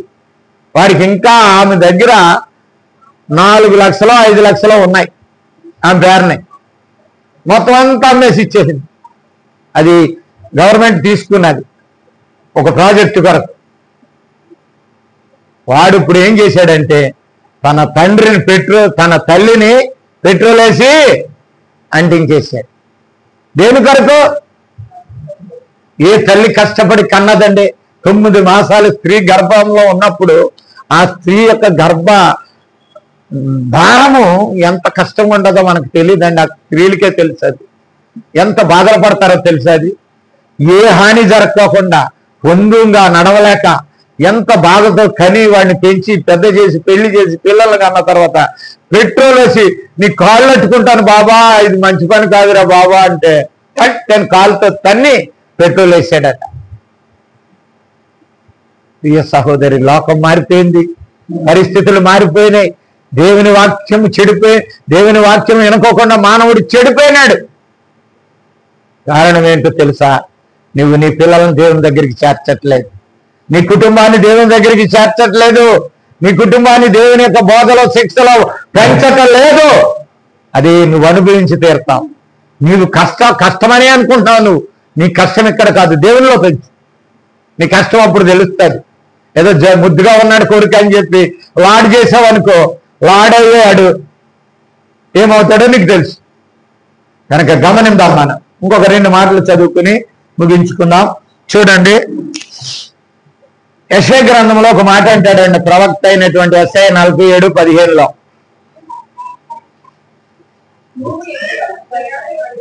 నీవు ఎవరి కొరకు ప్రయాసపడి అలాగే నువ్వు ఇలా చేసావని నువ్వు వదిలిపెట్టేస్తాడు అనుకున్నావా? నీ తండ్రిని కష్టపెట్టావు, నీకు కూడా కష్టాలు తప్పవు. అదే ఆయన చెప్పే మాట. సరిగ్గా చదవండి మాట. అలసితువో వాళ్ళకు కూడా అదే జరుగుతుంది. అదే ఏడుపు వాడికి కూడా ఉంటుంది. నువ్వు ఎవరిని ఏడిపించావో, నువ్వు ఏడిపిస్తున్న ఏడుపు నీకు కూడా ఉంటుంది. నీ తర్వాత నీకే ఉంటుంది. ఇవన్నీ చూస్తూనే ఉన్నాం మనం యూట్యూబ్లో. దాన్ని వివరించ సమయం లేదు నాకు. మన మానవుడు ఏమి విత్తునో ఆ పంటనే వస్తాడు. ఏ పంట విత్తుతాడు ఆ పంటకు వస్తాడు. కాకరకాయ ఇస్తే కాకరకాయ ఇస్తారో, కాకరెత్తనం బాస్తే కనుక నువ్వు విత్తుతున్నది వచ్చేసి అది నీకే వస్తుంది ఆ పంట. కనుక గమనించుకుందాం, మనము ప్రయాస ఎక్కడ పడుతున్నాం? మన ప్రయాస దేవునిలో ఉందా? మన కుటుంబాన్ని దేవుని దగ్గర చేరుస్తున్నామా? మనం దేవునిలో ఎదుగుతున్నామా? మనం వాక్యానుసారంగా బ్రతుకుతున్నామా? మన కష్టాల్లో, నష్టాల్లో, బాధల్లో దేవునికి విధేయులై బ్రతుకుతున్నామా? లేదా గమనిద్దాం ఒకసారి. ఇంకొక 2 మాటలు చూడండి. అక్కడ ఇంకో మాట ఉంది. బాల్యము మొదలుకొని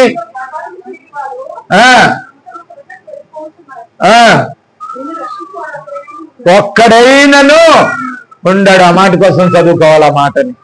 ఒక్కడ కూడా ఉండడు ఈ భూమి మీద. దేవుడు తప్పితే నీకు దిక్కే లేదు. దేవుడు తప్పితే నీ జీవితానికి దిక్కు లేదండి. నేను గ్యారెంటీ చేసి చెప్తా. దిక్కు లేదు దేవుడు లేకపోతే నీకు. ఇప్పటికైనా రేపు పొద్దున్న చచ్చి టయానికైనా వస్తుంది. చచ్చిపోయి మనసు మీద పడుకున్నప్పుడైనా నా కోసం ప్రార్థన చేయంటావు. నన్ను జ్ఞాపం చేసుకోండి ప్రార్థనలో పాస్టర్ గారు అంటావు. మూలుగుతున్నప్పుడైనా సరే ఆ మూలుగు దేవుడు నన్ను కాపాడితే బాగుంది అనిపిస్తుంది. ఇక సహోదరి సహోదరుడా, నేను ఈ మాట ద్వారా హెచ్చరిస్తున్నాను. మన జీవితాలు సరి చేసుకుందాం, మన బ్రతుకులు కట్టుకుందాం, దేవుల్లో సంతోషంగా, సమాధానంగా, నెమ్మదిగా, ఆశీర్వదకరంగా, దీవెనకరంగా ఉందాం. దేవుడు అందుకే సెలవిస్తున్నాడు. కనుక ఆఖరి మాట ఒకటి చదువుకోవడం చూడండి. లోకా సువార్తలో ఒక సన్నివేశాన్ని చెప్తాను. లోకా సువార్త 5వ అధ్యాయం 5వ వచనం 6వ వచనంలో పేతురు గారు ఉన్నారు. యేసు ప్రభు వారు ఓ మాట అంటాడు ఆయన్ని పలకరించేటప్పుడు.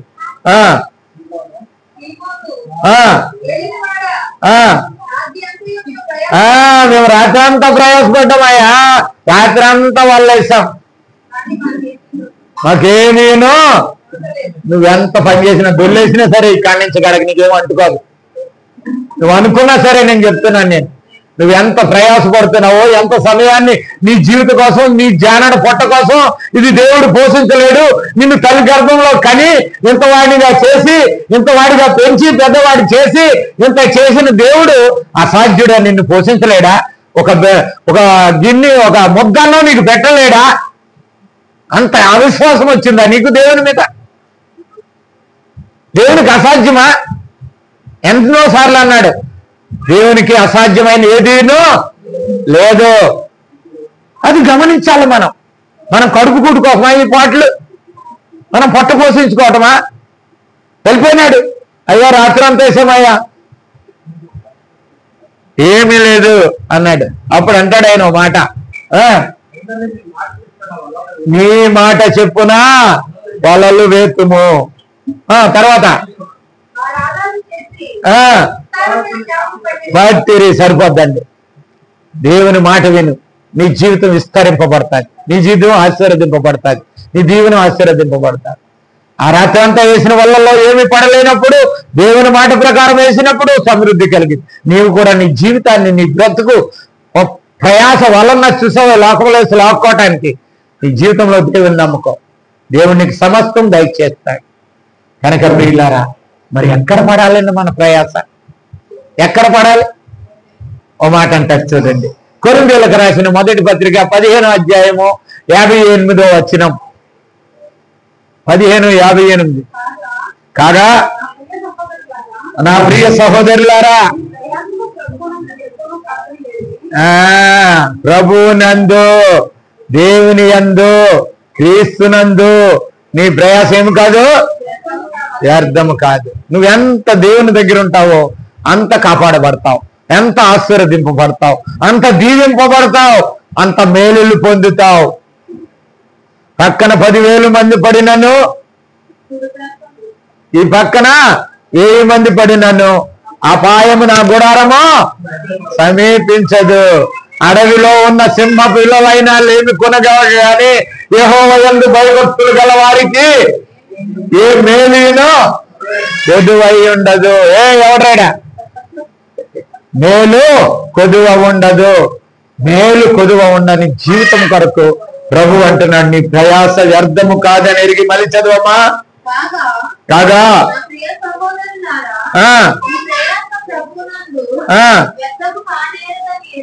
ఎరిగి స్త్రీలను కవలని వారును ఆసక్తులై ఉండండి. కదల్చబడకూడదు. కష్టాలు వస్తాయి, నష్టాలు వస్తాయి, శ్రమలు వస్తాయి, శోధనలు వస్తాయి, ఇబ్బందులు వస్తాయి. ప్రభువు చేస్తాడని ధైర్యం కలిగి ఉంది. నన్ను ప్రభు విడిచిపెట్టడు, ప్రభు విడిచిపెట్టడు. తెలుసా అండి? ఆ నిరీక్షణ ఉండాలండి క్రైస్తవులకి. నేను ప్రభు పక్కన ఉన్నాను, నాకేం లోటు లేదు, ప్రభువులో నేనున్నాను, ప్రభువులో ఉన్నాను, నాకేమి లోట్లేదు. అటువంటి నిరీక్షణ కావాలి. నీ కదల్చబడని వారిను ప్రభు కార్యములందు ఆసక్తులై ఉండాలంట. ఎప్పుడు దేవునిలో నా జీవితం జీవించాలి, ఎక్కడ దేవుని సన్నిధిలో గడపాలి, ఎప్పుడు ఎవరు చెప్తాడా అని పరిగెత్తాలనుకున్నాడంట దావీదు. ఎవరు రమ్మంటారా అని పరిగెత్తాలి దేవుని సన్నిధికి అనుకున్నాడంట. ఆయనే సాక్ష్యం ఇచ్చాడు. ఇప్పుడేమో నేను పెద్దోని ముసలోని అయిపోయాను, ఒకప్పుడు పడుచుగా ఉండేవాడిని, అంతకుముందు నేను పిల్లగాడిని. కానీ ఈ 3 దశల్లో కూడా దేవుని నమ్ముకున్నవాడు అడుక్కు తినుటయో భిక్షమెత్తుకుంటాయో ఎప్పుడునూ చూడలేదు. మరి 3 మనకి రాకుండా ఉండాలంటే మనం ఏం చేయాలి? ప్రభు కార్యముల యందు ఆసక్తిలై ఉండు. ప్రభు కార్యం చేయి, దేవుని కార్యం చేయి, దేవుని పని చేయి, పని చేయి. నేను బస్ వెళ్ళిపోతున్నా, నాకు చాలా మంది దేవుడు అంటాడు, మాట్లాడరా మాట్లాడరా అంటాడు. ఎక్కడి నుంచి వస్తుంది ముసలం అనుకున్నాను. అక్కడ ఆటో ఎక్కాను, నేను పొద్దున్న చికెన్కి ఎవరు లేరు నాకు చికెన్ తేవడానికి. అయితే పరిగెత్తుకుని ఆటో ఎక్కేసి పరిగెత్తుకుపోయినా, ఎవరు రావట్లేదని. వెళ్ళిపోయినప్పటికీ సడన్ గా ఇక్కడ బస్సులో ఒక ఆమె ఎక్కి సికింద్రాబాద్ వెళ్ళాలంటుంది ఆటో వాడిని. సికింద్రాబాద్ వెళ్ళాలంటే ఆడంటాడు 700 800 అవుతుందమ్మా అన్నాడు. అదేందా అన్నాడు. మరి సికింద్రాబాద్ ఇక్కడ ఉందా, సాపూర్లో దింపుతాను, బోల్డ్ బస్సులు ఉంటాయి ఎక్క అన్నాడు. సికింద్రాబాద్ ఇక్కడ కదమ్మా, అక్కడ బోల్డ్ బస్సులు ఉంటాయి ఎక్క అన్నాను నేను. అట్లా చూసినప్పటికి దేవుడు మాట్లాడన్నాను. మాట్లాడాడు. ఆమె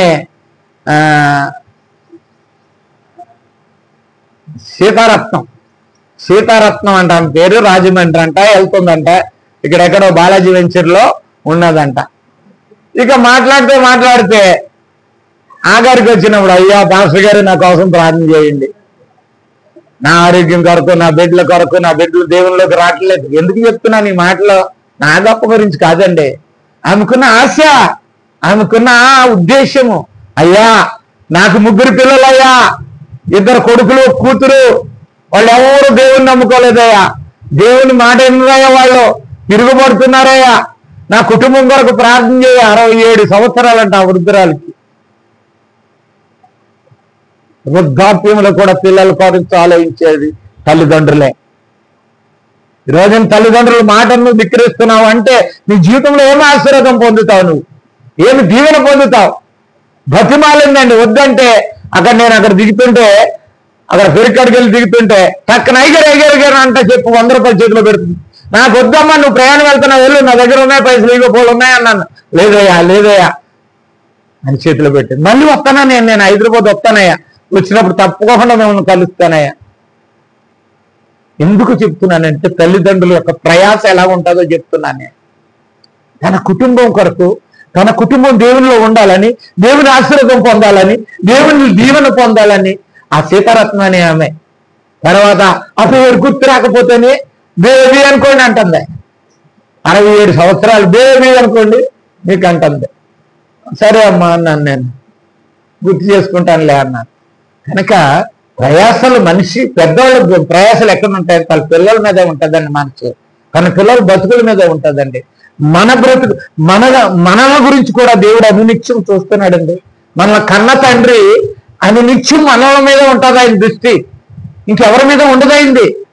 ఎప్పుడు మన దృష్టి మన మీదే అయింది. ఎలాగున్నారు నా పిల్లలు? నేను కనుక్కున్నాను. నా కుమారుడైన యేసుక్రీస్తులో ఆయన బలి చేసి ఆయన రక్తంలో కనుక్కున్నాను ఎలాగున్నారు. కనుక నువ్వు ప్రభునందు ప్రయాస, ప్రభునందు ఉన్నట్లయితే నువ్వు ఆసక్తి కలిగి దేవుని కార్యాలు, దేవుని వాక్యం, దేవుని సన్నిధి, దేవుని సహవాసం, దేవుని ప్రార్థనల యందు ఆసక్తి కలిగి ఉన్నట్లయితే నీ ప్రయాస నాకు చూసావా, అది వ్యర్థమో కాదు. అది చెప్తున్నాడు ఆయన. అందుకే అంటాడు చూడండి ఒక మంచి మాట, ఒక 4 మాటలు 5 మాటలు నేర్చుకుందామండి. ముఖ్యమైన మాటలు చాలా మాటలు ఉన్నాయి కానీ చూడండి, ముఖ్యమైన మాటలు 5 మాటలు నేర్చుకుందాం. తిమోతికి రాసిన మొదటి పత్రిక 6వ అధ్యాయం 11వ వచనం. 6వ అధ్యాయం 11వ వచనం. నీవైతే ఈ లోకాన్ని, లోకమున్న డబ్బుని, లోకాశల్ని, లోక పరిస్థితుల్ని ఏం చేయమంటున్నాడు? విసర్జించి నీతిని, భక్తిని, విశ్వాసమును, ప్రేమను, ఓర్పును, సాత్వికమును ప్రయాసపడు. నీ ప్రయాస దాంట్లో పడు. అయ్యే దేవుని కార్యాలు. దేవుని కార్యాలు ఆసక్తి ఉంటామంటే అయ్యే ఎదుటి వాడిని ప్రేమించు. క్రైస్తవుడు అయితేనే మాట్లాడతాడు ఒకడు. క్రైస్తవుడు కాకపోతే మనిషి కాదు వాడు. వాడిని ప్రేమించలేవా నువ్వు? వాడు నిన్ను కొట్టచ్చు, తిట్టచ్చు, వాడిని ప్రేమించలేవా నువ్వు? నువ్వేం క్రైస్తవుడు, నువ్వేం సేవకుడు? ప్రతి వ్యక్తిని ప్రేమించాలి. ప్రతి వాడు దేవుని బిడ్డే. ఈ భూమి మీద బట్ట కట్టుకున్న ప్రతి వాడు ఎవరో దేవుడే కన్నాడు, దేవుడే కలగజేశాడు. అందరినీ ప్రేమించు. ఒక మనిషిని మనిషిగా చూడు. పశువులు దగ్గర పోగులాడుతున్నాయి, అవన్నీ మా జాతని ఒక గుంపుగా ఉంటున్నాయి. మానవుడు కలిసిమెలిసి ఉండలేకపోతున్నాడు. కారణమే వాడిలో ఉన్నటువంటి దేవుని దగ్గర మాటకు అవధేయత వాడి జీవితాన్ని నాశనం చేస్తుంది. ప్రియ సహోదరి, సహోదరుడా, ఇంకా చదవండి. ఇంకో మాట ఉంది. అదే 11లోనే లాస్ట్ మాటలు చదవ. ప్రేమను, ఓర్పును, సాత్వికమును. సాత్వికం అంటే ఏంటమ్మా? సాత్విక్ అని పేరు పెట్టుకుంటారు పిల్లలు కొంతమంది. ఆడంత అలడో ఎవడో ఉండడం. సాత్విక్ అంటే నెమ్మదండి. సోదు జంతువు, నెమ్మదోడు. ఆడంత అల్లరు ఉండరు. సాత్విక్ అని పేరు పెట్టుకుంటారు కానీ అలాగ అల్లరోళ్ళు అయిపోతారు. ఎందుకు? అసలు బాబు ఒరిజినల్ జీన్స్ వచ్చేసే కదా, ఆ జీన్స్ గురించి అలాగే అయిపోతారు. కనుక సాత్వికుళ్ళ పెంచు, ప్రేమ కలగజేయి, ప్రేమ పెంచు. పిల్లల్ని పెంచడంలో తింటే నువ్వు సాత్వికే కాదు, సన్నాసాన్ని పేరు పెట్టినా మంచోడు అవుతాడు. తెలుసా అండి? పేరుతో పని లేదు, పిలుచుకోటే కదా. వాళ్ళు గుణాలు నింపు. చేదు అని పేరు పెట్టిందంట ఒక తల్లి. ఆడి పేరు ఏం చెప్పి చేదు అని పెట్టిందంట. ఆడే దేవుళ్ళలో ఆశీర్వదింపబడ్డాడు. మొదటి దినవృత్తాంతాలు 7లో తీయదు అయిపోయింది, టైం నాకు లేదు. కనుక ప్రియులారా, మన జీవితాల్లో పేరు ముఖ్యం కాదు, నువ్వు పెంపకం ముఖ్యం. నీ పిల్లల్ని పెంచడంలోనే జీవితాలు బాగుపడతాయి. నీ పిల్లల్ని మంచిగా పెంచినట్లయితే నీలో ఒక క్రమమైన జీవితం ఉండదు. నీ భర్తకు లోబడవు, నీ భర్త పట్ల భయం కలిగి ఉండవు, నీ భర్త అంటే ఆయన్ని లోబడి జీవించాలని ఉండవు, నీ భార్యను నువ్వు ప్రేమించలేవు, నీ భార్యను చూడలేవు. నీకు మేలు జరుగుతాయి. నువ్వే పేరు పెట్టుకున్నా పర్వాలేదు, నువ్వు చేయవలసిన పనులు నువ్వు చేయి. ప్రభు కార్యములందు ఆసక్తి అయి ఉండు. ప్రేమ ఇవన్నీ నిన్ను కాపాడుతుంది. ఇంకొక 2 మాటలు తెలుసుకుందాం. చూడండి,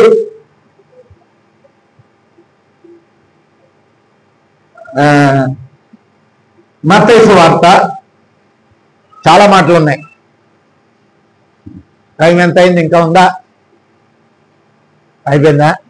11వ అధ్యాయం 28వ వచనం చాలాసార్లు చదువుకున్నాం. ప్రయాసపడి ఏం పడాలమ్మా? ఏం పడాలి? ప్రయాసపడాలి. ఆ మాట గుర్తించుకోవాలి. మొట్టమొదటిది ప్రయాసపడి భారము. ఏం భారం? ఏం భారం? ఏం భారం అంటే కొంతమంది పాప భారం అంటున్నారు, కొంతమంది కుటుంబ భారం అంటున్నారు, కొంతమంది శరీర భారం అంటున్నారు. శరీరమే భారం అయిపోతుంది మనకి. ఈ శరీరమే భారం అయిపోతుంది. శరీరమే మనకి పెద్ద కష్టమైపోతుంది. తెలుసా అండి? దీన్ని ఆరోగ్యం కాపాడుకోవటం, దీన్ని తిండి పెట్టడం, దీన్ని జీవితానికి ఎంత కష్టాలు పడవలసింది. ఇందాక నేర్చుకున్నాం. వాడి పనులన్నీ దేనికోసం అంటే తన ఆకలి కోసమేనంట. ఆకలి కోసం పని చేయించుతుంది, నిన్ను ఉంచుతుంది, చేయరాని పనులు వెట్టి సేకర చేయించుతుంది నీ జీవితాన్ని. కనుక ఇక్కడ ఏమంటున్నాడంటే, ప్రయాసపడు భారము మోసుకున్న సమస్త జనులారా నా యొద్దకు రండి. ఏమి భారం అంటే ప్రభు కార్యాల భారం అండి ఇక్కడ అర్థం.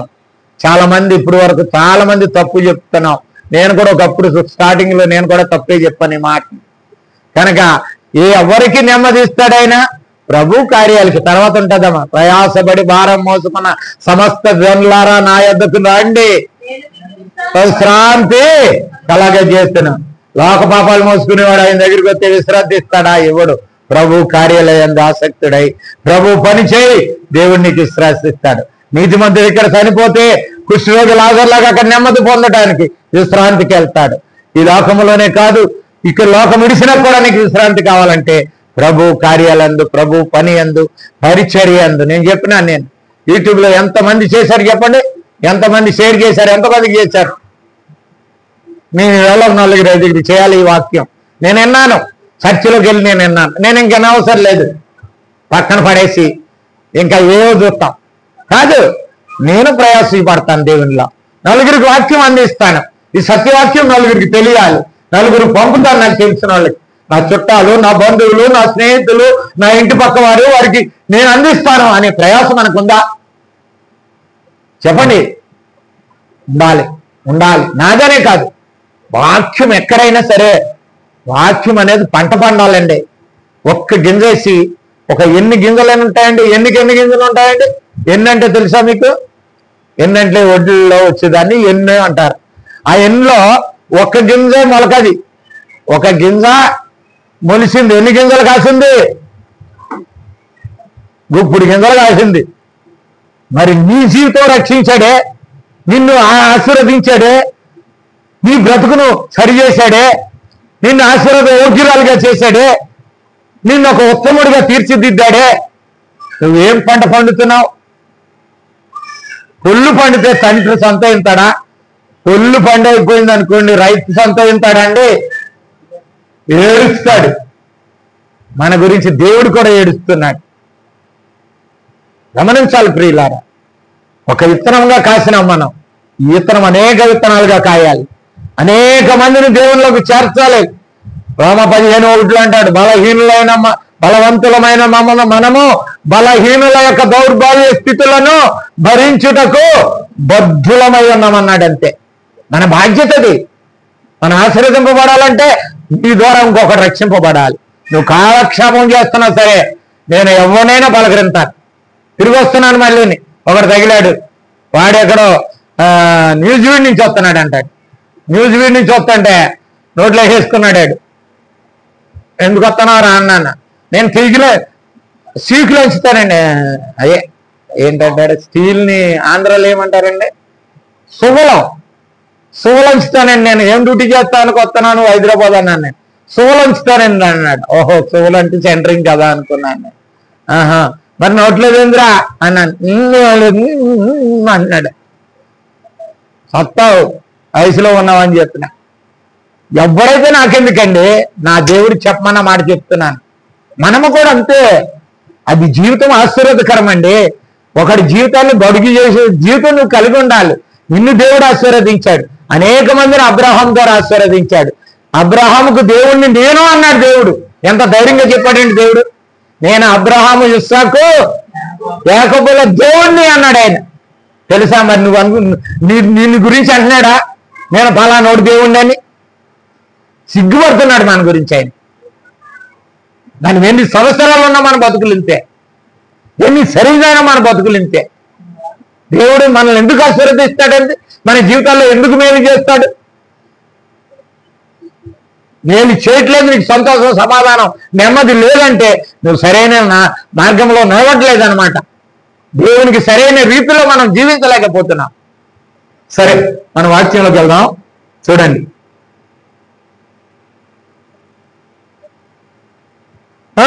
28వ వచనంలోనే ఇంకొక 2 మాటలు ఉన్నాయి అక్కడ. నేను సాత్వికుడను, దీన మనస్సు గలవాడను కనుక మీ మీద నా కాడి ఎత్తుకొని. కాడంటే ఏంటండి? కాడంటే ఏంటి? కాడి అంటే ఏమిటి? వాక్యము. కరెక్టే. కాడి అంటే వాక్యము, భారము అని అర్థం. లాగడానికి భుజం మీద ఎద్దులకేసేదాన్ని కాడి అంటారు. అది భారం ఇచ్చాడు నీకు, సువార్త భారం ఇచ్చాడు నీకు. నువ్వు ఇంట్లో ఉంటున్నావా, అన్నం వండుకుంటున్నావా? అన్నం వండుకుంటే నీ పిల్లలను దేవునిలో పెంచు. నీ కుటుంబం ఉద్యోగం చేస్తున్నావా? నువ్వు ఉన్న చోట నువ్వు వెలుగేలా ఉండు. నువ్వు ఎక్కడున్నా సరే నువ్వు భారం మాత్రం నీ జీవితంలో తప్పదు. నిన్ను రక్షించింది ఇంకొక ఇత్తనం కాయటానికే, ఇంకో 4 ఇత్తనాలుగా నువ్వు కాయటానికే. ఒక్క ఇత్తనంగా నిన్ను మొలకెత్తాడంటే ఒక 1000 ఇత్తనాలు కాయాలి నువ్వు. నీ జీవితంలో వాక్యం ప్రచురణ చేయి, లేకపోతే ఇంకొక మెసేజ్ పెట్టి ఎవరికైనా వాక్యము. నీ జీవితం ఎందుకు వ్యర్థం చేసుకుంటున్నావు? ఎందుకు నాశనం అయిపోతున్నాం మనం? దేవుని మాటలు విని కూడా, రక్షింపబడి కూడా ఎందుకు మనం బ్రతుకులు పాడు చేసుకుంటున్నాం? ఎందుకు ఆశీర్వాదాలు లేకుండా ఉంటున్నాం? వీళ్ళ గమనిద్దాం మనం. ఇది దేవుని బాధ, నా బాధ కాదు. దేవుని బాధ. దేవుడు ఎంత బాధపడుతున్నాడు మన గురించి. ఆయన మనల్ని కరి పోషించి సంరక్షిస్తున్నందుక ఆయనకు ఆ బాధ, ఆయన ప్రయాసలు. గమనిద్దాం. దేవునిలో ఎదుగుతాను నేను. వచ్చి రోజు రోజుకి దేవునిలో నేను ఎదగాలి. నా కుటుంబం సంతోషంగా, సమాధానంగా ఉండాలి, ఆశీర్వాదకరంగా ఉండాలనే ఆలోచన నీకు నాకు లేకపోతే వ్యర్థమే. కాడి ఎత్తుకొని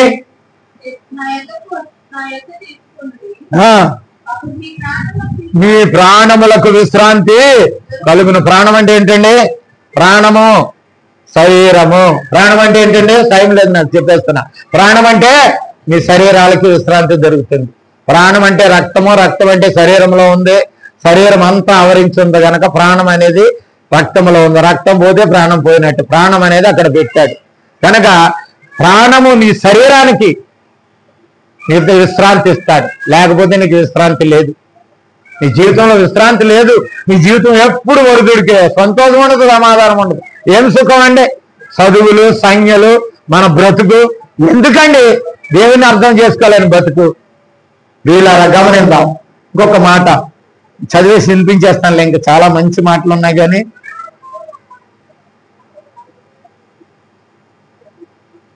చూడండి ఒక మాట.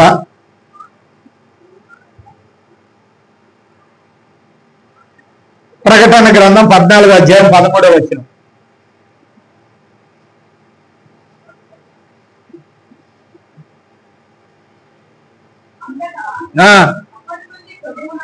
ప్రభువునందు మృతునందు మృతులు వ్రాయమని నీతో అదే ఏం మానేశారండి? ఆ దినం మన జీవితంలో వస్తుందండి. మనకు కూడా కాడి కడతాడు, వాడు పెట్టు పెడతాడు మనల్ని. నేను పెట్టుకాడికి వెళ్ళినప్పుడు ఇదే వాక్యం చెప్తాను. ప్రతివాడు గుర్తు చేసుకోండి, ఇలాంటి కార్యక్రమం మన జీవితాల్లో కూడా ఉంటుంది. మనల్ని మోసేవాడు ఉంటాడు, మనల్ని తీసేవాడు ఉంటాడు, కప్పెట్టేవాడు ఉంటాడు. ప్రతి వాడి జీవితంలోనూ ఉంటుంది. వాళ్ళ ప్రయాసాలు మానేశారు ఈ లోకంలో. ఆ ప్రయాసాలు మాని విశ్రాంతి పొందుదురు.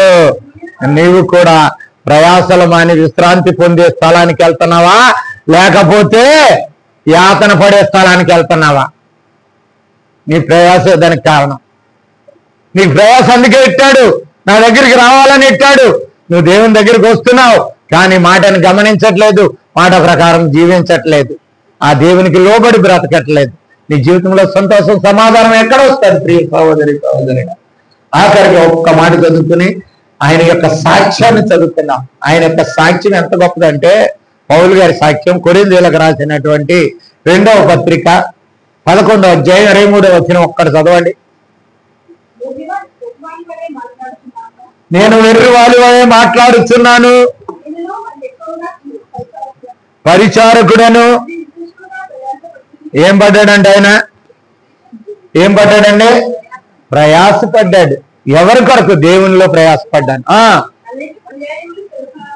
చెరసాలలో ఉంటేనే, దెబ్బలు తింటేనే, ప్రాణాపాయంలో ఉంటేనే, 40 దెబ్బలు, క్రీస్తు 40 దెబ్బలు తింటే ఒక దెబ్బ తక్కువ నేను తిన్నాను. ముమ్మారు బెత్తముతో కొట్టబడి తిని వాళ్ళతో కొట్టబడి చచ్చిపోయాడని చెప్పి గోదావరికి ఈడి చేసి వెళ్ళిపోయినారు వాళ్ళు. పౌలుని ఏం చేశారంటే కొట్టేశారు వాళ్ళు.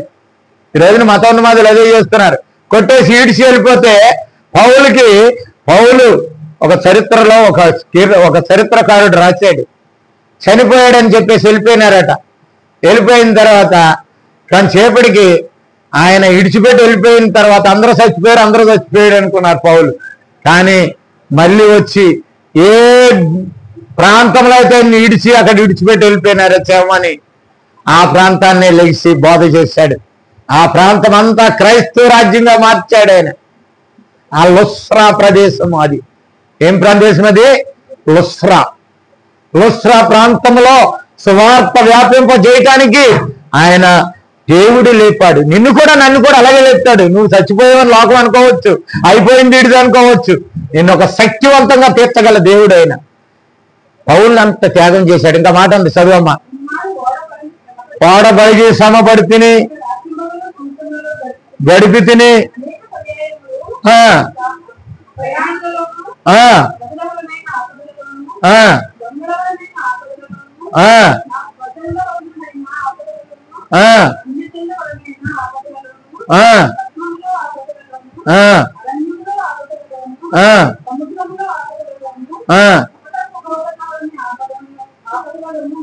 ఉంటిని అన్ని ప్రభు పక్షంగా మరి పౌలు పడిన ప్రయాసం అండి ఇది.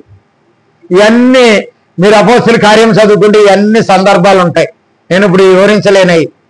ఎప్పుడు సముద్రంలో దెబ్బతిన్నాడు, ఎప్పుడు వాడ పగిలిపోయింది, ఇవన్నీ అడిగితే ఇప్పుడు చెప్పలేను నేను. చాలా ఎక్కువ. వాడ పగిలిపోయినప్పుడు ఓ దీవికి చేర్చాడు, ఆ దీవిలో వాళ్ళని రక్షించేశాడు. ఎంతో అద్భుతం అండి పౌలు గారి జీవితం. వాడ పగిలిపోతే ఆ వాళ్ళని చీడ్చుకుంటా వెళ్ళి ఆ వీధిలో ఆ దీపకల్పానికి వెళ్ళి వాళ్ళందరూ రక్షించేశాడు. ఎక్కడుంటే అక్కడ, జైల్లోకి వెళ్తే జైలాధికారి, మీకు తెలుసు 16 అపోస్తుల కార్యం, జైలాధికారి వాళ్ళ కుటుంబం అంతా రక్షణ పొంది. నీవు నేను అలాగే ఉండాలండి. ప్రయాస అనేది ఎలాగ ఉండాలంటే ఎక్కడ పడినా పర్వాలేదు, అది నిన్ను తన్నివాడా కట్టువాడా అక్కడే నీ యొక్క నామాన్ని, దేవుని నామాన్ని ప్రకటించు. నీ ప్రయాస వ్యర్థము కాదు కానీ ప్రభువునందు స్థిరులై ఉందాం. మన జీవితం దేవుడు మనకి ఇచ్చిన ప్రయాస ఏంటో తెలుసా? ప్రభువులో ప్రయాసపడి ఫలించండి, ఆశీర్వాద పొందండి, దీవెన పొందండి. దేవుని ఆ యొక్క గొప్ప సంతోషం, సమాధానం మనం చూద్దాం మన జీవితాల్లో. మానవుడు ఎందుకు ఇచ్చాడు? మొదట మనము ఆకలి, కడుపుతో మనం సంతోషిద్దాం అనుకున్నాం, కానీ ఆకలి మన జీవితాన్ని సంతోష పెట్టదు.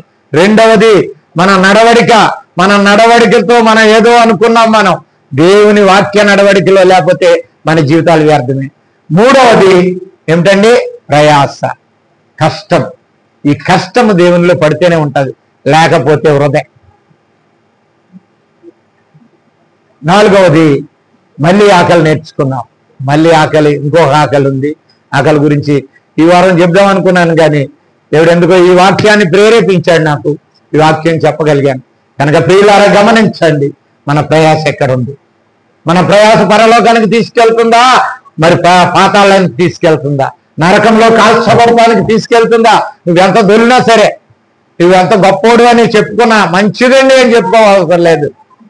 పౌలుని ఎవరూ మంచిదని చెప్పుకోలేదు, కానీ ఈ రోజున పౌలు పెరుగుతున్నాడు. నేను క్రీస్తుని పోలి నడుచుకున్నట్లు మీరు నన్ను పోలి నడుచుకోండి అంటున్నాడు.